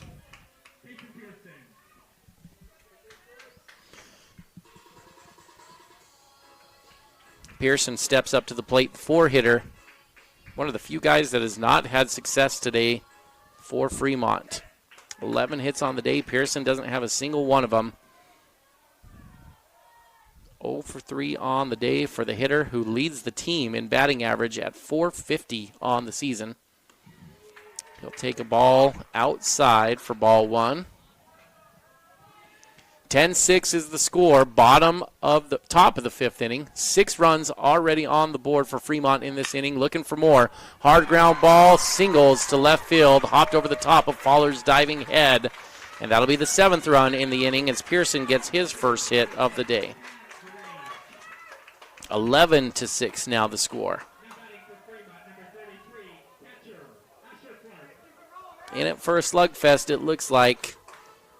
11-6, and I don't think the runs are done by any stretch here in this game. Both teams deep in their pen, and we're only in the top of the 5th inning here. Pearson will take the lead at first base. Webster delivers. There's a high fly ball. This one's out of here, no doubt about it. Another home run as Clark nukes one over the left field fence, and it's a 13-6 lead now.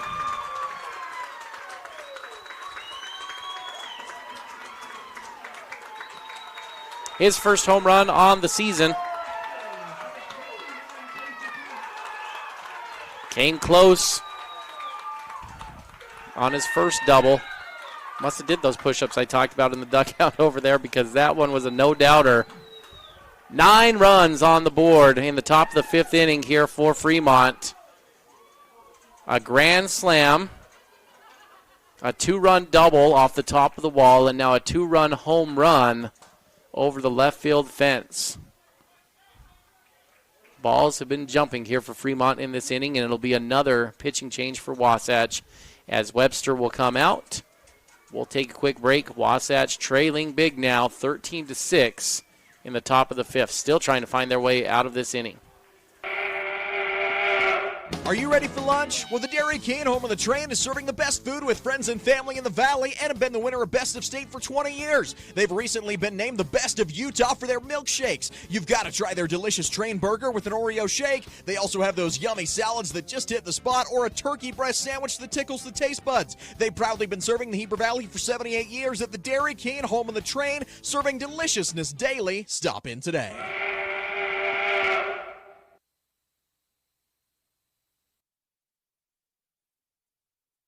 Unlock your potential at Bonnie Joseph Academy, your local beauty school. Explore the art of cosmetology, barbering, hair design, basic aesthetics, master aesthetics, and nail tech programs. Visit bonniejosephacademy.edu to learn more and enroll today. Financial aid is available for qualifying students, and we offer flexible schedules and distant education options. Transform your passion into a rewarding career at Bonnie Joseph Academy, where beauty meets expertise. Bonnie Joseph Academy, Heber City. Hungry for mouth-watering all-American comfort food? Look no further. Chubby's has just opened in Heber Valley, bringing you award-winning burgers and cheesesteaks made from 100% premium black Angus beef.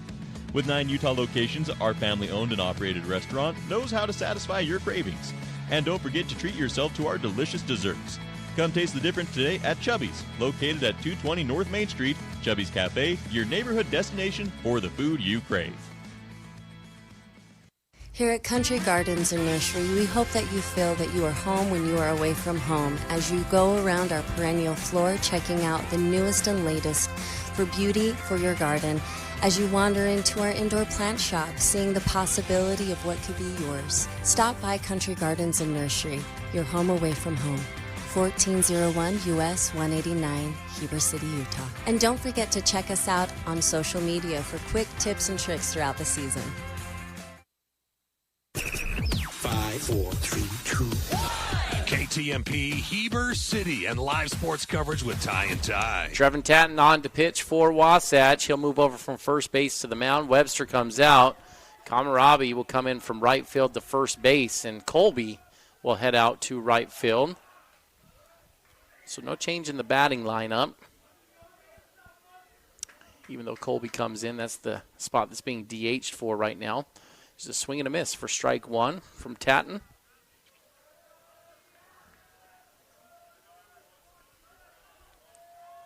Tatton a 2.27 ERA for Wasatch on the year. 6 appearances for Wasatch. 12.1 innings pitched. There's a rocket past to diving Jack Salmon at second base for a base knock from Palmer. So Fremont not done yet. 9 runs on the board already in the 5th, and now they've got their fastest base runner on the bags with 1 away. 18 stolen bases on the year for Palmer. And that'll bring Hall back up to the plate. Hall walked in his first at-bat in this inning. He's a pinch hitter. And you normally don't get 2 cracks at it as a pinch hitter, but he's going to go again in the inning because Fremont is batted around. Hall still only 1 hit on the season. 1 hit in 19 plate appearances. Ball 1, strike 1 to Hall.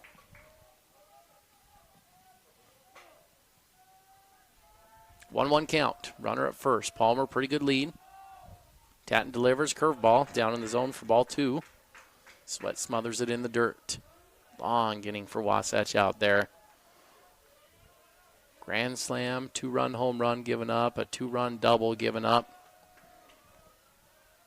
Trying to find their way out of the jam. Hall swings over the top of that one for strike 1. Pull, heavy swing, big time. That front foot flared open completely. Front hip wide open. A curveball on the outside is a double play opportunity waiting to happen here.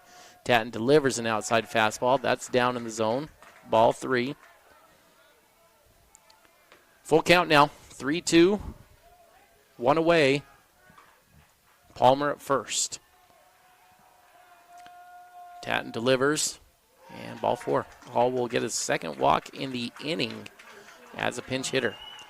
That's a guy who's hitting .067, and Wasatch has walked him twice in this inning.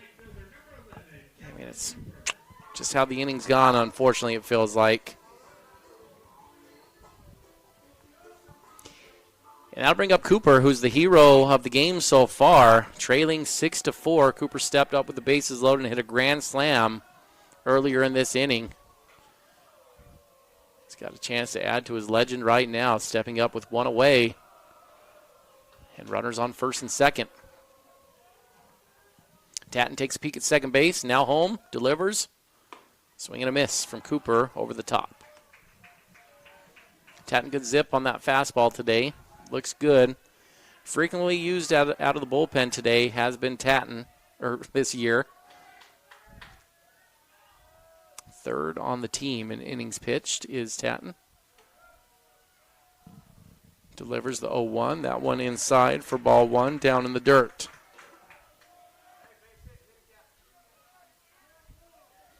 I guess I should say third on the team in potential active pitchers right now. Livingston easily number one at 42 innings pitched on the year for Wasatch.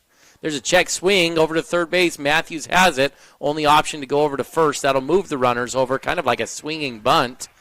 And now Fremont will have runners on second and third. Wasatch has two away. Livingston, 42 innings pitched on the year, but he's no longer available with his broken hand. Eddie Bluth is next with 28.1 innings pitched on the season. And then Tyson Dahl has 20 innings pitched. And then Tatton at 12.1 innings pitched for Wasatch. 2 outs as Hudman steps up to the plate. 2 for 3 on the day is Hudman. He'll take ball one. Wasatch trailing 13-6 in this one. Curveball in there for a strike. That's a good pitch from Tatton. Had Hudman bailing out as that thing was about halfway there.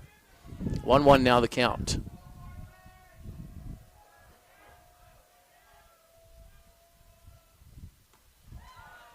Ball two. 2-1. At this point, Fremont scored enough runs that they've got some favorable decisions on their side. They've got their other starter they've been holding in case there's a game 3 available and totally fresh. It's a fly ball to center field. Looks like Brown's going to be able to put that away. Finish that thought right now here. With 9 outs needed and a 7-run lead, they have an option if they want to do it. If their pitcher gets into trouble here with Milan, that they can just go to their third starter who has 4 wins on the year. It is Cooper, their right fielder lefty, and try to close this one out. It would be risky, though, because if Wasatch found a way to get back in this thing, they would not have their third starter available for game 3. So we'll see if Wasatch can make that decision and get to Milan here and get back in this thing. But heading to the bottom of the 5th, Wasatch is down 13-6. Back for the 5th inning action after the break.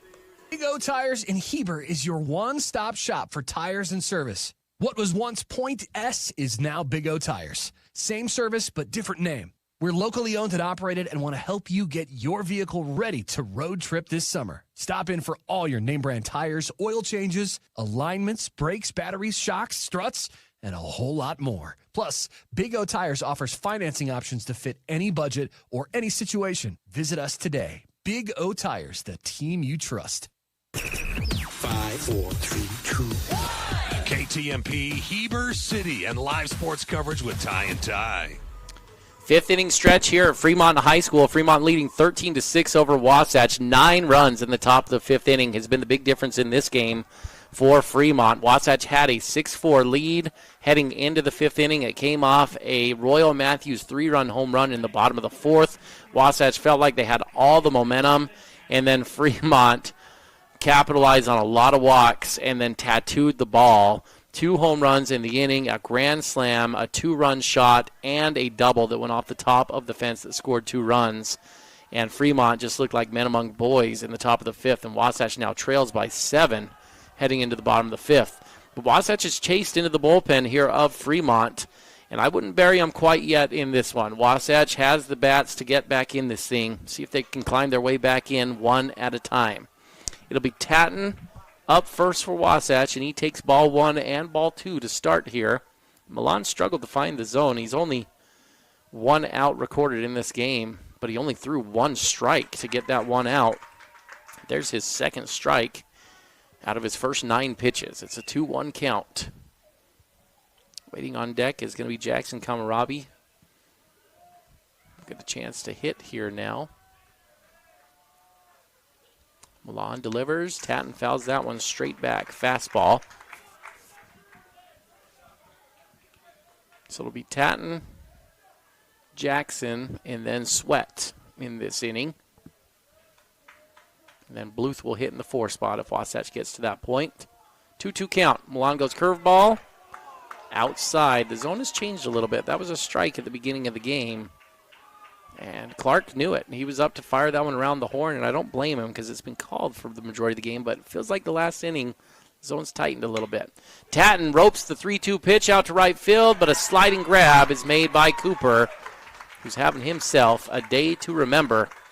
Had a web gem to go with the grand slam on top of his game today.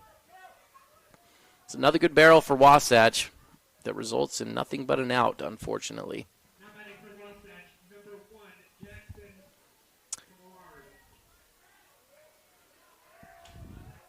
Jackson steps up to the plate for his first at bat here on the day. He'll take strike one. On the year, 125 batting average, only one hit for Jackson to this point. There's a sharply hit ball, though. Make it 2 hits? No, that one Cooper's able to range over and grab that thing in stride. Another well-hit ball, but another out on the board.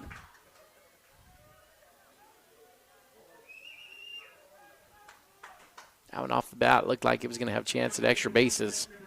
But 2 quick outs instead. That'll bring Otis Sweat up to the plate. In the bottom of the 5th inning right now, 13-6 is the score. Fremont leading over Wasatch. Milan delivers another ball outside. 1-0 the count.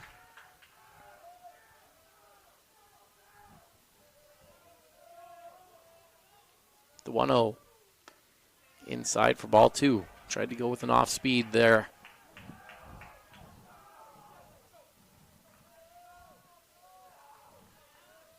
The 2-0. Milan into the windup. Misses badly outside all the way to the backstop. 3-0 now the count.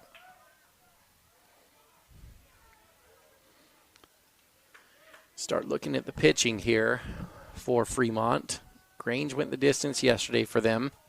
Maycock already was used to start in game number 2, and those were easily their 2 starters. There's a hit by pitch as Sweat's going to head down to first base. And Wasatch will take base runners any way they can get them. Probably would have been a little less painful, though, if Otis could have got out of the way. That would have been ball 4 either way. But now Milan has come on to pitch here for Fremont. And when you start looking at Fremont, it's been a pretty clear dynamic here. Grange, 51 innings pitched on the year. Maycock, 31. He's their 3rd pitcher. And then Cooper is their number 2 pitcher, 41 innings pitched on the year. They haven't used him yet. And then they only use 2 other pitchers, really. And it's Milan here that you're seeing right now. And then Pearson, their 3rd baseman, has thrown a little bit. But outside of that, they do not have a lot of arms. So with 2 away, Eddie Bluth will step up to the plate with a runner at first base. He'll take ball 1 to start this at bat.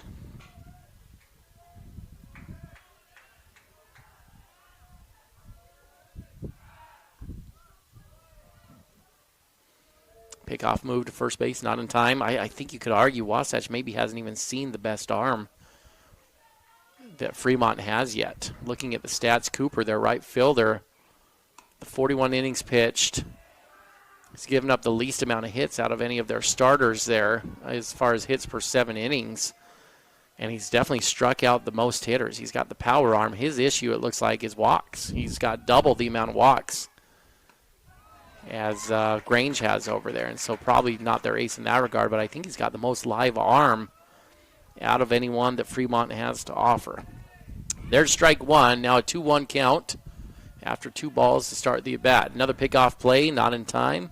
McCoy on to run for Sweat, who was hit by a pitch a moment ago.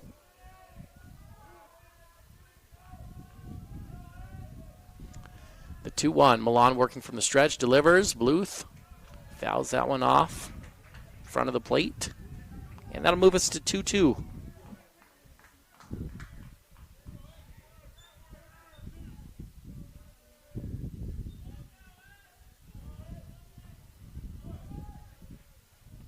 McCoy gets his lead at first. Milan checks, delivers. McCoy in motion. Can have a throw down to second in plenty of time. And McCoy is thrown out. And that's how the inning will end. On ball 3, Marcus McCoy caught stealing second base, and we'll head to the top of the 6th inning. Wasatch down 13-6. Check out the Fit Stop Health Club. It's more than a great facility. Their employees and staff create a comfortable, caring, supportive place for men and women of all ages, as well as their families, to work out. They have your tanning beds, massage, and personal trainers. Find your new groove. Jump into their therapy pool with endless laps. They have Group X classes with nationally certified and specially trained instructors. See what the Fit Stop offers. Go to their website at fitstophealthclub.com. For more information, call 654-2131. Hi, this is Corbin Gordon from Gordon Law Group. I commonly get approached by people with the same question. Hey, do you guys do a particular type of law? The answer is almost always, yeah, we do that. We are the Valley's only full-service law firm that has been in business for over 20 years. We have 5 experienced attorneys who do estate work, litigation, business formation, real estate, water law, divorce, criminal defense, and many others. Gordon Law Group, yeah, we do that. At Heber Park City Appliance, you're getting a dedicated team of professionals who go out of their way to keep your home running smoothly. And when we say team, we're talking about 40 years of winning service and reliability. We're here to boost your at-home satisfaction long after your purchase. So when it's fourth quarter and your fridge goes out, oh man, be confident knowing we're a team that will go the distance for you. Heber Park City Appliance in Heber City. Visit us online at HeberAppliance.com. 5, 4, 3, 2, 1. KTMP Heber City and live sports coverage with Ty and Ty. Top of the 6th inning at Fremont High School, 13-6 the score. Fremont leading over Wasatch, a 9 spot in the top of the 5th. Was able to give Fremont this big lead over Wasatch. And Hawkins, the leadoff hitter, will come up to the plate for his 5th at-bat on the day. He's reached base all 4 times. 2 walks and 2 hits on the day. And this at-bat, he'll start with a foul ball out of play down the right field side. Taking a look at his spray chart today. Walked in his first at-bat, singled on an infield single to the shortstop in his first at-bat, then a line drive to the left fielder in his next at-bat, and then a walk last inning. And now he hits a rocket to center field. This one pushing Brown back, but he looks like he's got a beat on it. And Austin catches it over his shoulder, running back there to retire Hawkins for the first time today. 1 batter, 1 away for Wasatch. Grange will step up to the plate now. He's 2 for 4 on the day. 2 doubles. Both found their way to the fence in right field. Also had a line out to Eddie Bluth and struck out looking in his other at-bat. Tatton still on the mound for Wasatch. Foul ball here for strike 1. Fastball to Grange on that one.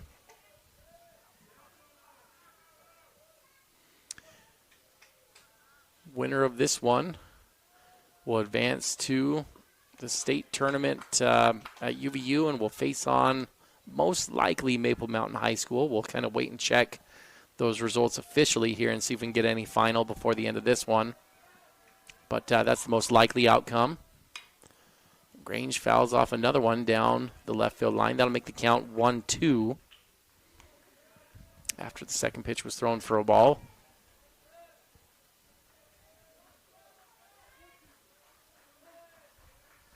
Tatton gets the sign, working from the stretch. 1-2 count. Lifts, delivers, outside for ball 2.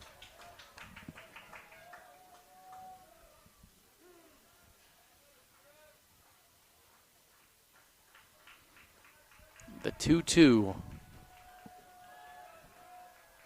Tatton delivers, and in there for a strike, a beautiful curveball.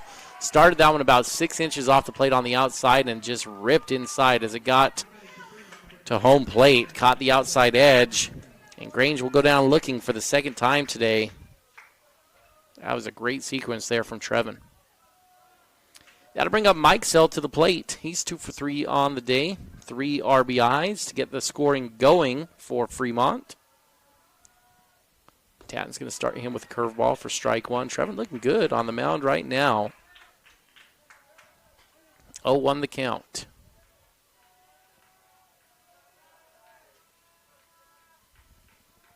Tatton delivers another curveball. Had Mike Sell ducking out of the way of that one. Close to getting him on the inside part of the plate. That one didn't break as much as the one that punched out Grange. 1-1 now the count. the delivery. Another curveball and another strike on the inside part of the plate. Tatton's got good command of that curve at the moment. 1-2 now the count.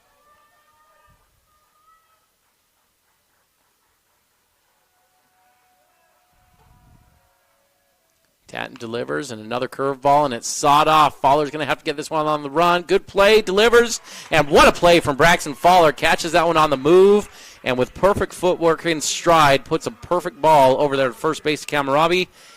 And that'll be the end of the top of the 6th inning. Wasatch will head to the bottom of the 6th, trailing 13-6 to Fremont, with the top of the lineup set to come up.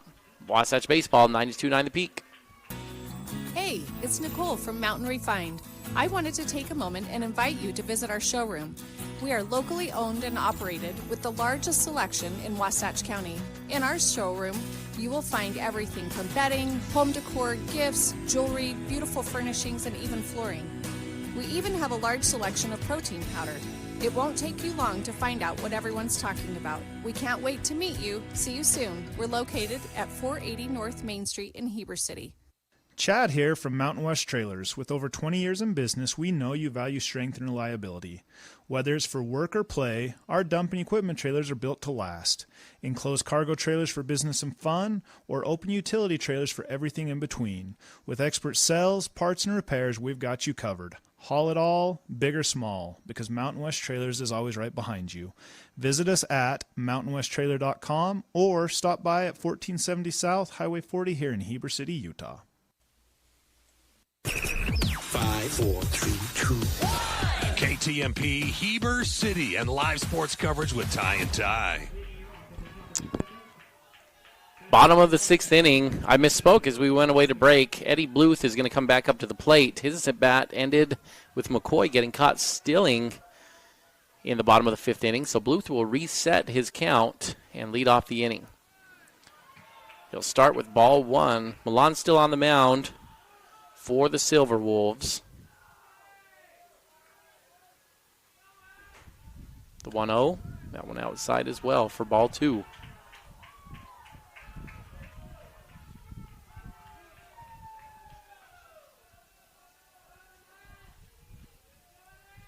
The 2-0, Milan delivers that one way outside in the right-handed batter's box for ball 3. And at this point, Wasatch down to 6 outs. The name of the game is really simple. Base runners any way you can get them. Walks, hit by pitch, air, hits. It's all on the table. You want to get on any way you can if you're Wasatch because they got to find a way to get 7 across to even keep this thing going. There's strike 1 on the 3-0. Milan misses that one outside, and Bluth will walk to start the inning.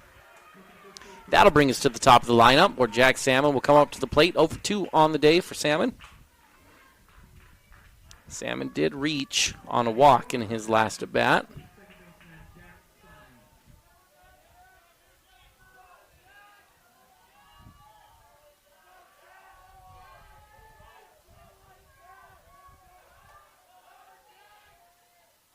Milan delivers a curveball to Salmon. That one up in the zone for ball 1. 29 pitches now on the day for Milan. And his ball-to-strike ratio has not been good. 21 balls and 8 strikes in his outing so far. And there's ball 2 to Salmon. I think if I'm Wasatch at this point, I may be taken until I get a strike or even 2. You hate to. This Wasatch batting lineup has been so good, and they've had so many good barrels that I second-guess myself as I say that. But out of 30 pitches, this guy's thrown 22 balls, and he's not really around the zone. He's not missing close. And so if you're Wasatch, you just want to find base runners any way you can. And it looks at this point like Milan might give you a few if you're willing to be patient.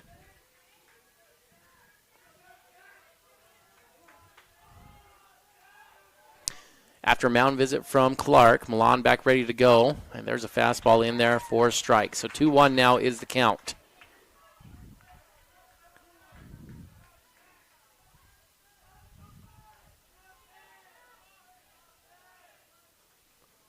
There's a line drive that's going to be single out to the right center. That'll advance Bluth to second base. Good job from Salmon to go down low and get that one. Wasatch has the first two guys on. Like I said, I'm not sure you can bury this team yet. This team fully capable of putting some runs on the board, just like Fremont did to Wasatch. 9 runs in the 5th. Wasatch can put some runs on the board in a hurry themselves, but they're running out of time. This feels like the opportunity to do it here. Got your first two guys on, and now the meat of your lineup coming up with 2, 3, 4. Milan, curveball to Fowler, who has seen a heavy dose of curveballs today. That one for ball 1 outside. Last at bat, Fowler ripped a curveball to the left fielder, who made a great grab on the play. The 1-0. Milan delivers. Fastball. Fowler fouls that one straight back. 1-1 now the count.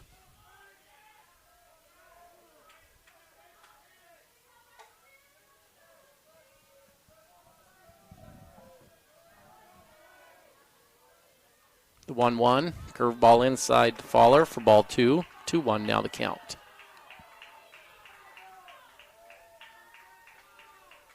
Only a sophomore is Milan here.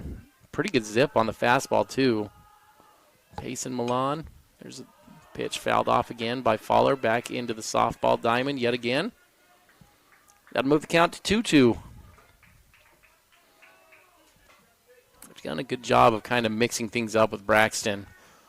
Saw the at-bat where 7 straight curveballs. This one's now mixing curveballs and fastballs, keeping him off balance. The 2-2 delivery. Fowler punches that one through the 3-4 hole for a single, and Wasatch will go station to station as Eddie Bluth will stop at third base.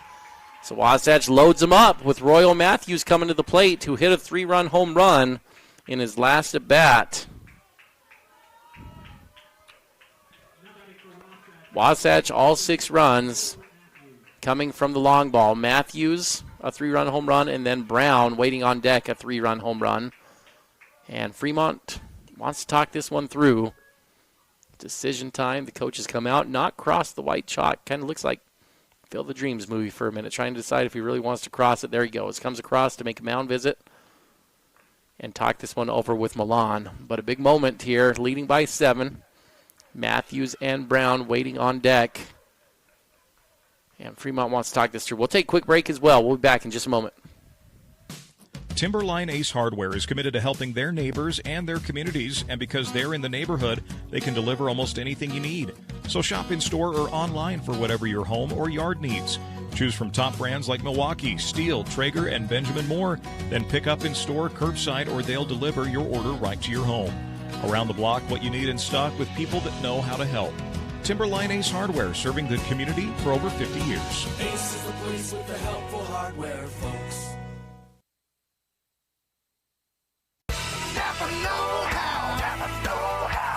You'll always find the best deals and expert service at your local Napa Auto Parts store.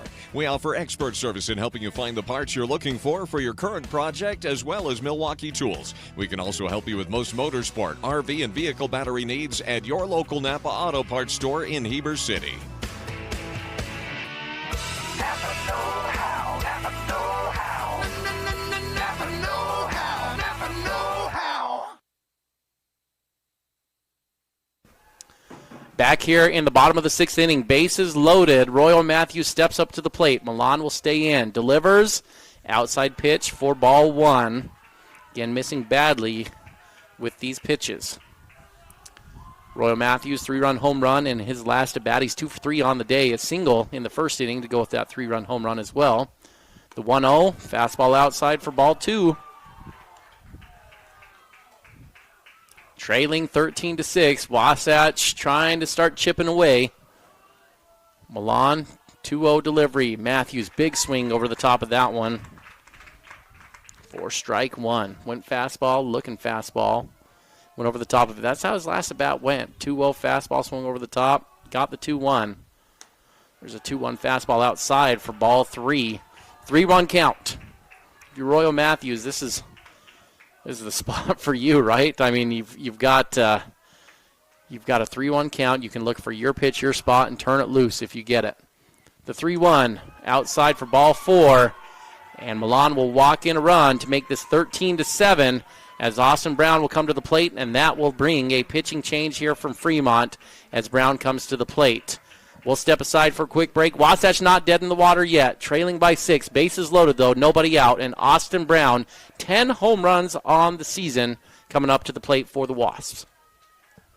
America is preparing to celebrate its 250th birthday, and you're invited to the party. Let Freedom Ring 250 is a free virtual discovery hunt encouraging you to explore the history and local landmarks that shape our story. This initiative is proudly sponsored by the Discovery Family Coalition, Wasatch Behavioral Health, and the Caring Community Coalition. To join, download the Goose Chase app and enter code FREEDOM250WC. Let freedom ring. A UCCU home equity line of credit puts your home's equity to work for you. Finish your basement or yard and raise your home's value. Pay off higher interest, help with college or weddings. It's peace of mind knowing that you have a low-rate line of credit ready for whatever, whenever. UCCU will also provide you with a home equity Visa card, giving you instant access to your equity. Learn more or start your application today at uccu.com or stop by any branch. UCCU, love where you bank. We at Guild Mortgage help people build personal wealth through real estate, be it your first home, next home, dream home, or investment property.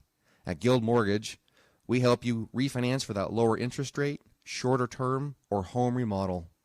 At Guild Mortgage, we help you plan for retirement by owning multiple investment properties and can even add to your retirement plan with a reverse mortgage. We at Guild Mortgage believe everyone can own what matters. 5, 4, 3, 2, 1. KTMP, Heber City, and live sports coverage with Ty and Ty. Pearson on to pitch here for Fremont, the senior. A good live arm, 15 innings pitched on the year, 12 walks. He'll walk about 6 guys in every 7 innings pitched, but he'll also strike out about 8 guys in every 7 innings pitched. So, Ty, you made it down. You finally joined me over here. Glad you made it down here with this one. It's the annual AP Spanish Day. Oh, Ty, call the strike on the same pitch that he just let Royal go down to first base on. Don't change the zone here in the bottom of the 6th. But that's where you got to live against Austin. Just invite him to chase outside. The one right back out there. Yeah, that one. Ty, that one might have been a better pitch than the one he just called as a strike. 1-1 now the count. Big gap in left center, Ty. They've made the shift on the outfield.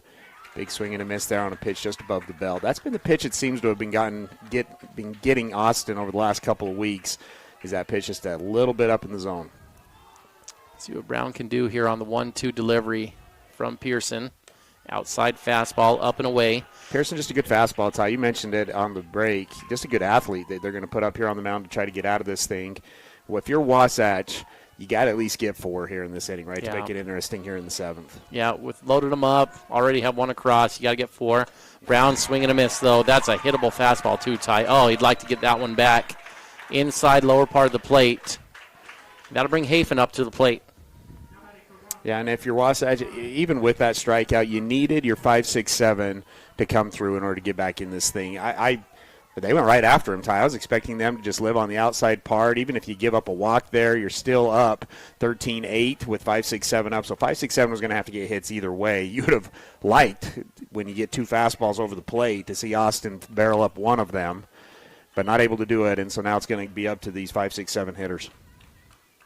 Hafen fouls one straight back on the fastball. He was on time on that, Ty. Just a little bit low on the hands. Fremont's just daring Wasatch at this point, Ty, playing about, 210, 220 out in the outfield, just daring Wasatch. And Wasatch has been on the barrel, just haven't been able to get it up in the air in this game, too. There's a fastball in the dirt away. Gotten 2 up in the air, I guess, and that's where Wasatch got through their 6 of their 7 runs. Yeah, 2 3-run home runs here today for the Wasps. Pearson into the windup, delivers. That one down for ball 2. 2-1 now the count. Mentioned Ty, he'll walk some guys. He's all over the place, but he's kind of an effective wild, right? Like he'll miss and then he's back in the zone and then he's missing again and then back in the zone. Keeps these hitters a little bit off balance. There's a fastball back in the zone and fouled off. 2-2 now the count. Yeah, Ty, and they're using him. Watching him in the warm-ups, he's got a decent curveball. But you're this way, too. You don't need to throw the curveball unless they get on your fastball. yeah. And he's just gone straight fastball so far in this one. He's got a good one, and so he's just gone straight fastballs. I wouldn't be surprised if right here, Ty, with the 2-2, Hafen's been on your fastball a couple of times. Maybe you go with the curveball. But right now, if he's landing the fastball, they're just attacking Wasatch with the fastball. Well, he's got the most action with the fastball that we've seen out of any Fremont pitcher, too. He's got a good little tail action on a two-seamer. And doesn't have to go with the curveball to get movement. The 2-2 into the windup, delivers, fastball outside for ball 3. Full count now. Clark did his best to try to pull that in and make it look good, but that one outside by about a foot. That was like old school Little League trying to frame that sucker, man. Okay, full count here. One away. Hafen, the freshman, at the plate for Wasatch. Pearson into the windup. Delivers. Ball 4. Take your base. That'll be a walk and another run. This umpire's kind of funny, Ty, because it's like, oh, it hurts me to give you this walk. You know, like, be a little bit impartial here. That's how the first strike looked a little bit, right? I mean, we talked about it a little bit yesterday of like, oh, yeah, we talked. These home umpires in this region, they see these guys a lot. And that strike looked like, I know this kid and I know what I'm going to see, right? Because the zone we've seen all game, it was not consistent with the zone that we saw in that first pitch call. He's gone back a little bit more to where he was over the course of this game. But Ty with one away. Trevin Tatton will step up to the plate. Bases still loaded. Tatton hit his first home run of the year against Timpview on Saturday in the first round of the state tournament. Yeah, without the moisture in the air, it's been a little bit better pop for both teams. Oh, boy, the ball has been jumping here today, Ty. And the wind has died down as well. But I think if you're Wasatch, you just got to keep getting barrels, right? I mean, that's what they need to look for is a hittable ball and put a good barrel on it. Ball way outside on that fastball. Well, I think you can be patient here too, Ty. Make him throw you 2 strikes at this point. A lot of different philosophies on that, but where he's struggled to be around the zone. The 1-0. Fastball in there for a strike on the inside part of the plate. Fremont just holding on to Cooper out there. Their lefty in right field is their third starter. Most strikeouts on the year. Don't want to use them if they don't have to, it looks like. 1-1 the count.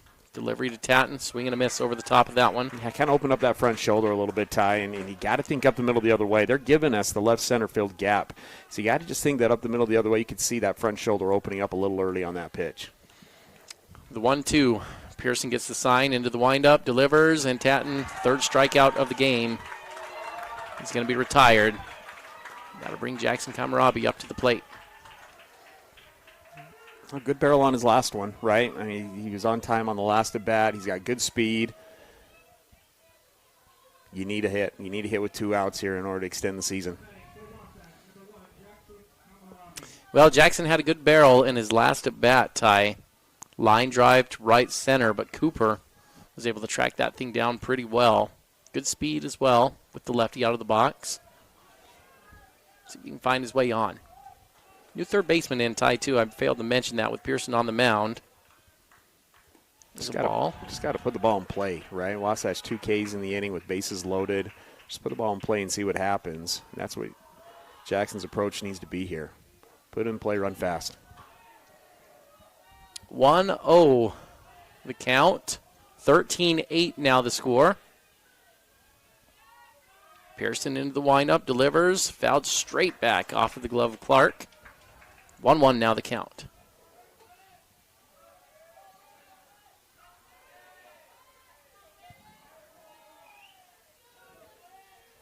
Sweat waiting on deck for the Wasps.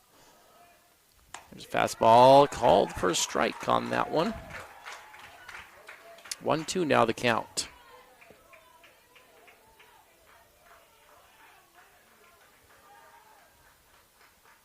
Pearson trying to work out of the jam. Bases loaded. Going to step off.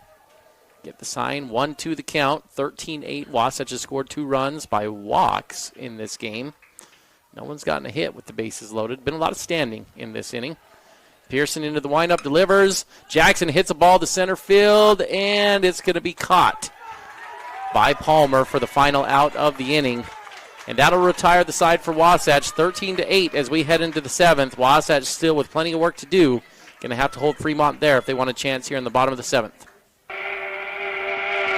Are you ready for lunch? Well, the Dairy King, home of the train, is serving the best food with friends and family in the Valley and have been the winner of Best of State for 20 years. They've recently been named the best of Utah for their milkshakes. You've got to try their delicious train burger with an Oreo shake. They also have those yummy salads that just hit the spot or a turkey breast sandwich that tickles the taste buds. They've proudly been serving the Heber Valley for 78 years at the Dairy King, home of the train, serving deliciousness daily. Stop in today. Unlock your potential at Bonnie Joseph Academy, your local beauty school. Explore the art of cosmetology, barbering, hair design, basic aesthetics, master aesthetics, and nail tech programs. Visit bonniejosephacademy.edu to learn more and enroll today. Financial aid is available for qualifying students, and we offer flexible schedules and distant education options. Transform your passion into a rewarding career at Bonnie Joseph Academy, where beauty meets expertise. Bonnie Joseph Academy, Heber City. Hungry for mouth-watering all-American comfort food? Look no further. Chubby's has just opened in Heber Valley, bringing you award-winning burgers and cheesesteaks made from 100% premium black Angus beef. With 9 Utah locations, our family-owned and operated restaurant knows how to satisfy your cravings. And don't forget to treat yourself to our delicious desserts. Come taste the difference today at Chubby's, located at 220 North Main Street. Chubby's Cafe, your neighborhood destination for the food you crave. 5, 4, 3, 2, 1. KTMP Heber City and live sports coverage with Ty and Ty. Back here for the top of the 7th inning. It'll be 4-5-6 due up here for Fremont Pearson. Now your starting pitcher singled in his last at bat. It's not starting pitcher, sorry, Ty, the relief pitcher here for Fremont. 5th at bat of the day. He's 1 for 4. Hats off to Tatton, Ty. He's done a great job just coming in, stabilizing, keeping Fremont here, and giving you a chance. With the way the ball's flying out, Wasatch can get out of the inning, keep it at 5 runs. That's doable in the 7th, especially with where they're at in the lineup, right? Yeah. You get a couple of guys in front of Royal and Austin, then you have a chance to kind of walk this thing off. 0-1. Tatton delivers. Ball 1. Yeah, you're right, Ty. I mean, the first step is you've just got to hold these guys right here, right? You've got to hold them right there at 13-8. But you're gonna kind of start where I think you'd want to start, right? With Sweat, who's been reliable all year for you. Bluth, who's had a really hot bat. Then get back to the top of your lineup. See if you do a little damage. There's a pitch on the outside part of the plate called for a strike there. 1-2 now the count. Tatton's had a really good curveball that he's worked on the inside part of the plate. Pearson looks like he recognizes it, steps in really close to home plate, knee nearly over the plate. Tatton tries to go outside, and that's a ball, 2-2. Look at where he's standing, Ty. He's got toes about 2 inches over the inside chalk, and then those knees hover over inside about 5 more inches inside the toes. He's close to the plate. And it's doing what you'd expect. Tatton not wanting to go inside, trying to work the outer half and struggling to find it. Now 3-2 is your count. Yeah, he's just taking away half of that zone, right, with that stance that he's in. But a good spot there on the fastball. Yeah, when hitters do that, if you can hit that inside corner, Tyler, it's a tough pitch for the hitters to hit, but it's intimidating to go into the inside when the hitters are hovering over the top of it like that. Tatton goes inside, hit him. No, hit the bat, Ty. Yeah, Mike got his hand on the bat, but they're going to say foul ball on that one. Yeah, and if you appeal, it's a strike, right? that pitch isn't going to hit him. That pitch is a strike. They're going to call time, I think, just to make sure he's okay, Ty. Not to appeal anything on that side. Definitely a foul ball. Yeah, this is their pitcher too, Tyler. He just got hit in his throwing hand. And the guy that they want to close out the 7th inning here. Gonna check this out for a moment. Wasatch knows all too familiar, right? Last weekend, a similar thing with your pitcher getting hit in the throwing hand and ended up being a break for Max Livingston. Yeah, did you take a peek at yesterday's scores at all? Some interesting scores. Not a lot of upsets, although Skyline, who's a plus 20 RPI ranking coming in, gets yet another win. They win 13-11 over Cypress. But then some tight games across the board. Springville loses by 3 to Spanish. Payson drops by 3 to Alta. Talked about this one where Wasatch loses by 2. West Jordan beat Roy by 1. Pleasant Grove, Westfield, and Maple Mountain kind of take care of business, although that Maple Salem was a 10-5 game. But PG with a dominant 12-2 win over Woods Cross, and Westfield a 15-1 win over Olympus. That's a team we haven't seen, right? New school. Yeah, they seem to but be. But you continue to look at their scores. Yeah. They might be just a sneaky team that nobody's paying attention to. Be full of something over there. Just have slowly been moving their way up the chain. Another foul ball. And a single down the left field line, Tyler. Maybe a double, actually. Pearson out hard out of the box. Going to hold there at first base. That was just a fantastic at-bat, Tyler. It's a little cat and mouse from Pearson and Tatton, but Pearson wins that one with a single there to left. Yeah, Ty, and Fremont's done things. There's a couple of indicators, metrics, whatever you want to call it in high school baseball. One is just getting the leadoff guy on, and you've talked about it all game, that's what Fremont's done inning after inning after inning is get a quality at bat with the leadoff guy to get the leadoff guy on, puts automatic pressure on the defense, and so your anxiety, the blood pressure is always up. Wasatch hasn't been able to get into a rhythm defensively all game, so that's one of the things that's just, if you get the leadoff guy on, you're going to win a lot of high school baseball games. The other thing, too, is they've taken advantage today. They didn't yesterday, even though they got the win, but they're doing a better job today of just taking advantage of the Wasatch mistakes, whether it's a walk or a misplay here or there. They've just done a good job of that. Lazy fly ball to left field. This one should be easy for Bluth to put away, and he does for the first out of the game, of the inning. Been a long game for me, Tyler. Yesterday they went an hour 30 minutes. This one we're pushing 3 hours already. And Ty, you're spot on, though. 6 out of the 7 innings Fremont has been able to find the leadoff guy on. And they've punished Wasatch. Look at the board. They've scored now in 4 out of the 6 innings. 7th obviously still here to be determined. And to give Wasatch credit, Ty, they've done a good job of keeping this game. As the one inning got away from them, but in the rest of those innings, you've been putting yourself in bad spots, and they've been able to minimize the innings, keep this thing close, and then boom, that 5th inning, just got to Wasatch. Cooper here up to the plate, or Palmer, pardon me, right now is the batter. 1-1 now the count after that one's fouled off back. Palmer 1 for 2 on the day. 15 hits on the day for Fremont. Wasatch, no slouch. They've got 10 hits on the day. But the Wasps trail 13-8 right now. There's a curveball way outside from Tatton for ball 2.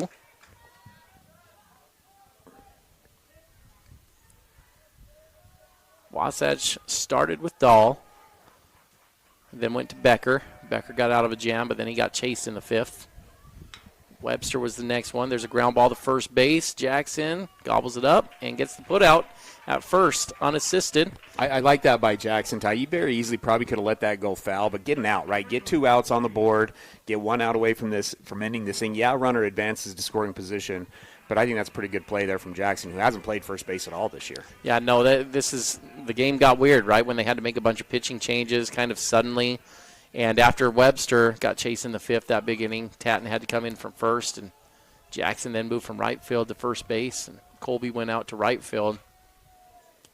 2 away now as Hall will step up to the plate. Hall all of a sudden getting a lot of action. Coming into this one, Ty only had 15 official at-bats. This is now his 3rd at-bat of the game in the last 2 innings. Walked in both his first at-bats. And he's up 1-0 right now. Ground ball to the shortstop. Fowler has that one. Delivers a throw over to first base, and Hall is put away. And that will not help the .067 batting average there. Tyler going to go down a little bit more as we head to the bottom of the 7th inning. Wasatch trailing 13-8. It'll be 8-9-1 coming up for Wasatch. They need 5 to continue playing 6 to get the win. Back here for the bottom of the 7th after this. Here at Country Gardens and Nursery, we hope that you feel that you are home when you are away from home as you go around our perennial floor checking out the newest and latest for beauty for your garden. As you wander into our indoor plant shop, seeing the possibility of what could be yours. Stop by Country Gardens and Nursery, your home away from home. 1401 US 189, Heber City, Utah. And don't forget to check us out on social media for quick tips and tricks throughout the season. Big O Tires in Heber is your one-stop shop for tires and service. What was once Point S is now Big O Tires. Same service, but different name. We're locally owned and operated and want to help you get your vehicle ready to road trip this summer. Stop in for all your name brand tires, oil changes, alignments, brakes, batteries, shocks, struts, and a whole lot more. Plus, Big O Tires offers financing options to fit any budget or any situation. Visit us today. Big O Tires, the team you trust. 5, 4, 3, 2, 1. KTMP, Heber City, and live sports coverage with Ty and Ty. Bottom of the 7th inning, Otis Sweat going to lead off for Wasatch. 8-9-1. Swing and a miss from Sweat on that first pitch. Pearson staying in to throw here for Fremont in the 7th. Delivery on the 0-1. That's in there for strike 2. Called strike, fastball. Outside part of the plate, 0-2. Sweat, 1 for 1 on the day. As reached by hit by pitch and walk in his 2 other at-bats. But he goes down quickly. 3 straight pitches, swing and a miss for strike 3 on that one. And Wasatch is down to their final 2 outs. Yeah, Ty, as we move forward, and we're not giving up yet. We still got a couple of outs. But having seen PG, Spanish, Maple, where does this Fremont team compare for you, Ty, as we move into the next They're a nice team. week? Yeah, I think they're a really nice team, Tyler. They're probably hovering around that top 5. Bluth fouls that one in play. Oh, it's going to fall in, Tyler. Looked like it was going to go foul. The third baseman and the shortstop got confused. Remember, you got a different third baseman in there, and that one falls in for another gift single to Wasatch. Yeah, I wonder if third baseman called it and then lost it. But that should be the shortstop coming over from that side. Although Eddie, with the left-handed batter up, Fremont likes to play the shifts, and so he was shifted way over to second base. So a tough play from the shortstop. That's what you need, just a little bit. Just give him a little bit. Need a little help. Any way you can get runners on. Second time this game that a ball like that has fallen in, though. Salmon, though, rips a shot right back up the middle, and Wasatch now has runners on first and second. Not going away yet, Ty. But Ty, how about 3 straight swinging to the first pitch? Right. Wasatch coming up swinging in this inning. Finish my thought. I think a team like this, Tyler, probably hangs with a team like Spanish Fork or Maple Mountain, right? I mean, this team can swing it. Yeah, the lineup's been good. But you put them up against the pitching of Pleasant Grove, and I don't think they're effective. To me, Pleasant Grove is the team to beat still right now. 1 away, runners on first and second. Fowler comes up to the plate. He takes strike 1, fastball in there, called strike. Ty, they've done a really good job mixing up pitches on Braxton today. He's 2 for 4 still, even with staying off balance. Single through the 3-4 hole in his last at bat. 0-1 delivery. That one outside for ball 1. Pretty close. 1-1 now the count. Wasatch trailing by 5, 13-8. 2-3-4 due up for Wasatch right now. That one way outside for ball 2. 2-1 now the count. That's actually a really good job from the catcher, Ty, of just keeping that one in front of you. Wasatch has a long ways to go, so even if that gets back to the backstop and move runners second and third, it does take away the double play threat at that point. Yeah, the catcher, Clark, Tyler, might be sneakily the best player on the field here for Fremont. We haven't talked nearly enough about him. He's 3 for 5 on the day today. Thrown out everyone that's tried to run on him for Wasatch over the last 2 days. Strike 2 there to Fowler on a breaking pitch. And Ty's hit 2 doubles off the wall and a 2-run home run today for Fremont. It's not a bad day. He's had a good day. The 2-2. That one called strike 3 on the outside pitch. Wow. That's a good spot, Ty. They've been calling that one all game out there, and it's just one you can't take if you're Wasatch because they have been calling the outside pitch all game. It's not a strike to a lot of umpires, but it's been a strike today consistently. That's out number 2 as Fowler goes down, and that'll bring Matthews to the plate as Wasatch is down to their final out of the season.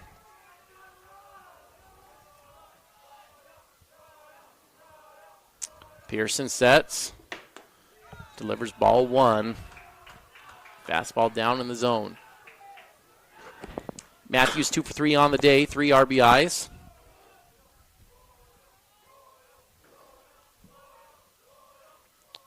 Here's ball 2. Fastball outside. Yeah, might as well extend your high school career. We'll put another one out there, Ty, right? He's had quite the career. A couple of years over at Park City, came back over to Wasatch. He was here for his freshman year, came back over for his senior year. Leads the team in batting average. Second on the team in home runs. Really nice player. Going down to play some college ball at Texas, down at Texas. Foul ball. 2-1 now the count on the foul ball straight back.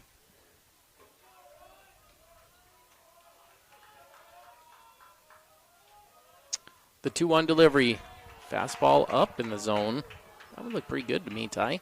He is so fun to watch, Royal. I mean, everything is, he follows the ball all the way back to the glove, lets the umpire know, hey, I'm seeing this just as much as you're seeing this. That's why his average is so well. Just swings at good pitches. It's a 3-1. There's another ball outside, and Matthews will walk to extend this one. Give Wasatch a little more opportunity. Austin Brown will step up to the plate. Bases loaded. Had this last inning, bases loaded, and he went down swinging, Tyler. See if he can change the results here in this one. Already has a 3-run home run on the day. But Wasatch needs more, even if Austin does the best-case scenario and hits it out, Tyler. Still puts them down by 1. Need more base runners. Pearson into the windup, delivers fastball outside. That one gets away from the catcher, but Wasatch not going to test it, needing a bunch of runners still. Yeah, a long ways to go. You got to play it safe. I mean, you're stationed here, Ty, right? Yeah. I mean, you only take bases that are absolutely certain at this point in the game. The 1-0. Pearson delivers. Brown hits a lazy fly ball to left field. It's carrying, though, Tyler. Carrying, going.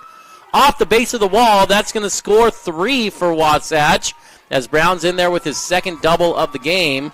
And that makes this thing a 13-11 game as Austin Brown says a lot. Put a little more into that than I thought, Tyler. That thing just kept carrying. I was going to say a lazy fly ball that goes off the wall. That's Jeez. Tribute to Austin Brown there, Ty. And now all of a sudden, tying run comes up to the plate. 6 RBIs on the day now for Brown. That's a pretty good day, Ty. 3 for 5, 6 RBIs for the sophomore. Well, tying run will come up to the plate in Hafen. If you're Brown, be careful at second. Run matters, but it's the one at the plate that matters the most.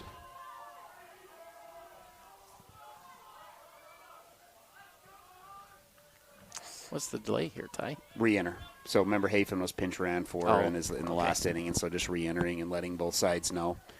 It's funny how some umpires, it's all about getting the game going, right? And so they'll just, hey, number 25 is re-entering. Others, want to write it down and do those things. And bring that little notepad for a reason, Tyler. Got to true. use it when That's you have true. your opportunity over there. I respect a guy that still uses paper and pen. 13-11 now the score. Wasatch still down to their final out. Hafen, the freshman, takes strike 1 on the outside part of the plate. Good first pitch strike there from Pearson.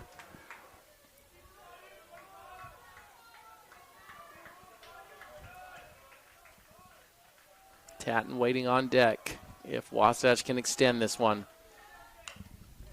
Hafen fouls that fastball straight back, and it's 0-2. He's had some good swings, Ty. Just has been just a little bit off. We've seen him just foul some like that straight back. But now Wasatch down to their final out.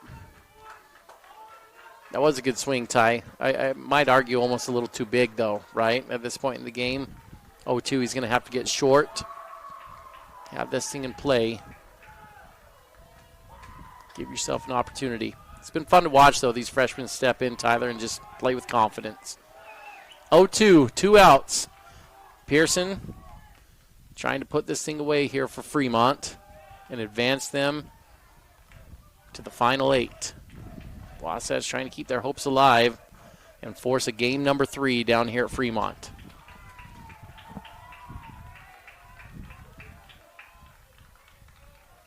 Pearson gets the sign, sets, checks Brown, now delivers. Ground ball to third, gobbled up. The throw is in time, and Fremont wins. And the Silver Wolves will advance, and Wasatch sees their season come to a close. We'll step aside for a quick moment and have your Timberline Ace Hardware postgame show after this. Check out the Fit Stop Health Club. It's more than a great facility. Their employees and staff create a comfortable, caring, supportive place for men and women of all ages, as well as their families, to work out. They have your tanning beds, massage, and personal trainers. Find your new groove. Jump into their therapy pool with endless laughs. They have Group X classes with nationally certified and specially trained instructors. See what the Fit Stop offers. Go to their website at fitstophealthclub.com. For more information, call 654-2131. Hi, this is Corbin Gordon from Gordon Law Group. I commonly get approached by people with the same question. Hey, do you guys do a particular type of law? The answer is almost always, yeah, we do that. We are the Valley's only full-service law firm that has been in business for over 20 years. We have 5 experienced attorneys who do estate work, litigation, business formation, real estate, water law, divorce, criminal defense, and many others. Gordon Law Group. Yeah, we do that. 5, 4, 3, 2, 1. KTMP, Heber City, and live sports coverage with Ty and Ty. Final here, Fremont High School, 13-11. What a game, too, Tyler. Wasatch scores 3 in the first, 3 in the fourth, 2 in the sixth, and 3 in the seventh. Just kept coming at them, but ultimately Fremont in their big fifth inning was too much for Wasatch to overcome. Fremont scores 9 in the fifth, and Wasatch can't overcome that one. Want to break this one down on our Timberline Ace Hardware. Give you a kind of a quick summary of this game, although there was a lot, and then Ty get more into a season summary, as this will be the final one for Wasatch this year, and will end what has been a really fun, just fantastic season to watch these boys over the course of the year. As it stands, Wasatch scores 13 runs on 15 hits, 1 error from Fremont on the day. Wasatch 11 runs on 13 hits. Both teams hit 2 home runs. Fremont had the grand slam and a 2-run home run. Cooper had the grand slam that gave Fremont the lead for good, and then Clark had a 2-run home run in the same inning. Wasatch, on the other hand, Austin Brown a 3-run home run in the first, Royal Matthews a 3-run home run in the fourth, and then Brown a 3 RBI double there in the bottom of the seventh. Austin Brown goes 3 for 5 on the game, 6 RBIs, 1 home run, 2 doubles. Brown finishes the season, Tyler, when you look at his numbers, 10 home runs for Brown at the plate. Ends up, let me get the doubles right here, Tyler, 11 doubles on the season, 1 triple on the year for Brown, 33 RBIs, and 35 hits on the year for the young sophomore. Hits over 400 on the season, and today was just kind of an exclamation point of that. At the plate, Tyler, the story really was the walks, unfortunately, for Wasatch pitching. And they ended up having 8 walks on the day, and that was just too much to overcome. They also had 1 hit by pitch, so 9 free passes for Wasatch on the mound. And Fremont did a really good job to capitalize and take advantage when Wasatch gave them free runs. And Wasatch falls. They gave a good effort there late, Tyler, scoring 5 between the 6th and the 7th inning, but they also left a lot of guys in scoring position. 3 guys left in scoring position between those 2 innings.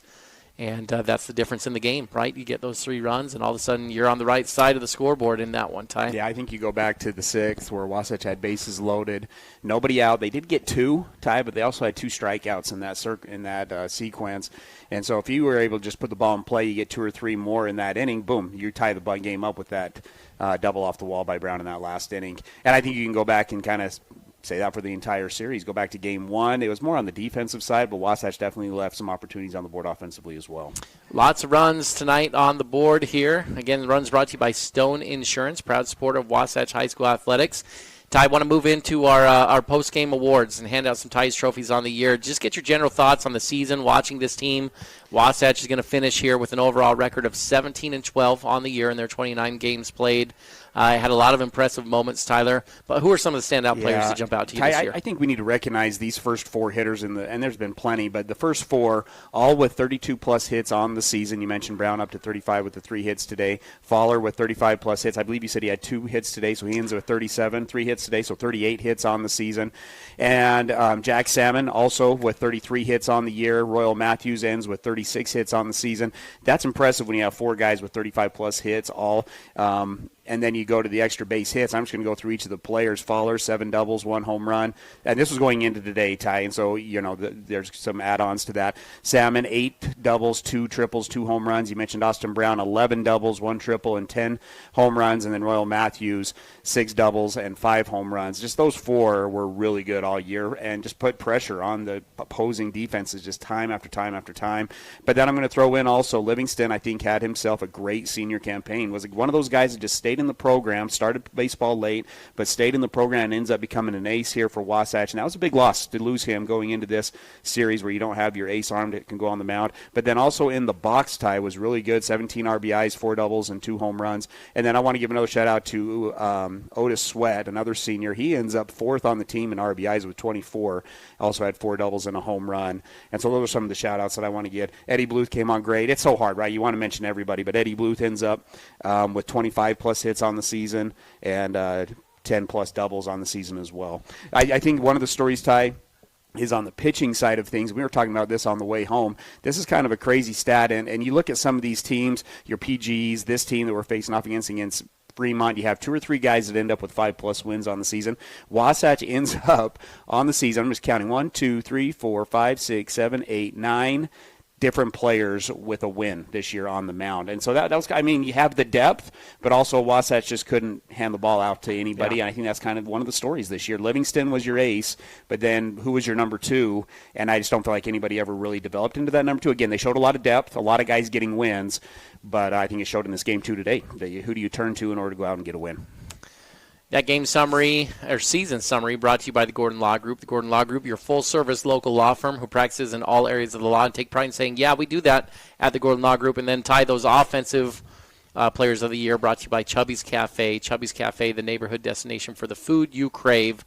And I want to give you a chance to give a defensive award here, too, Tyler. Who stands out to you defensively for this team? I thought Otis played great behind the dish. Another one of those guys that didn't really get a chance. I mean, he started a little bit last year, wasn't a consistent starter, but he really stepped up, started every game, played every game at that catcher position, and it was awesome. He did a great job throwing guys out. And then your middle infield was just lights out all season. Ty Fowler and Salmon up the middle. It's awesome that they're 2 juniors. We get to see those 2 play up the middle. I'm biased. I just don't think there's anything prettier, maybe in sports, than a middle infield that can play as well as they've played all season.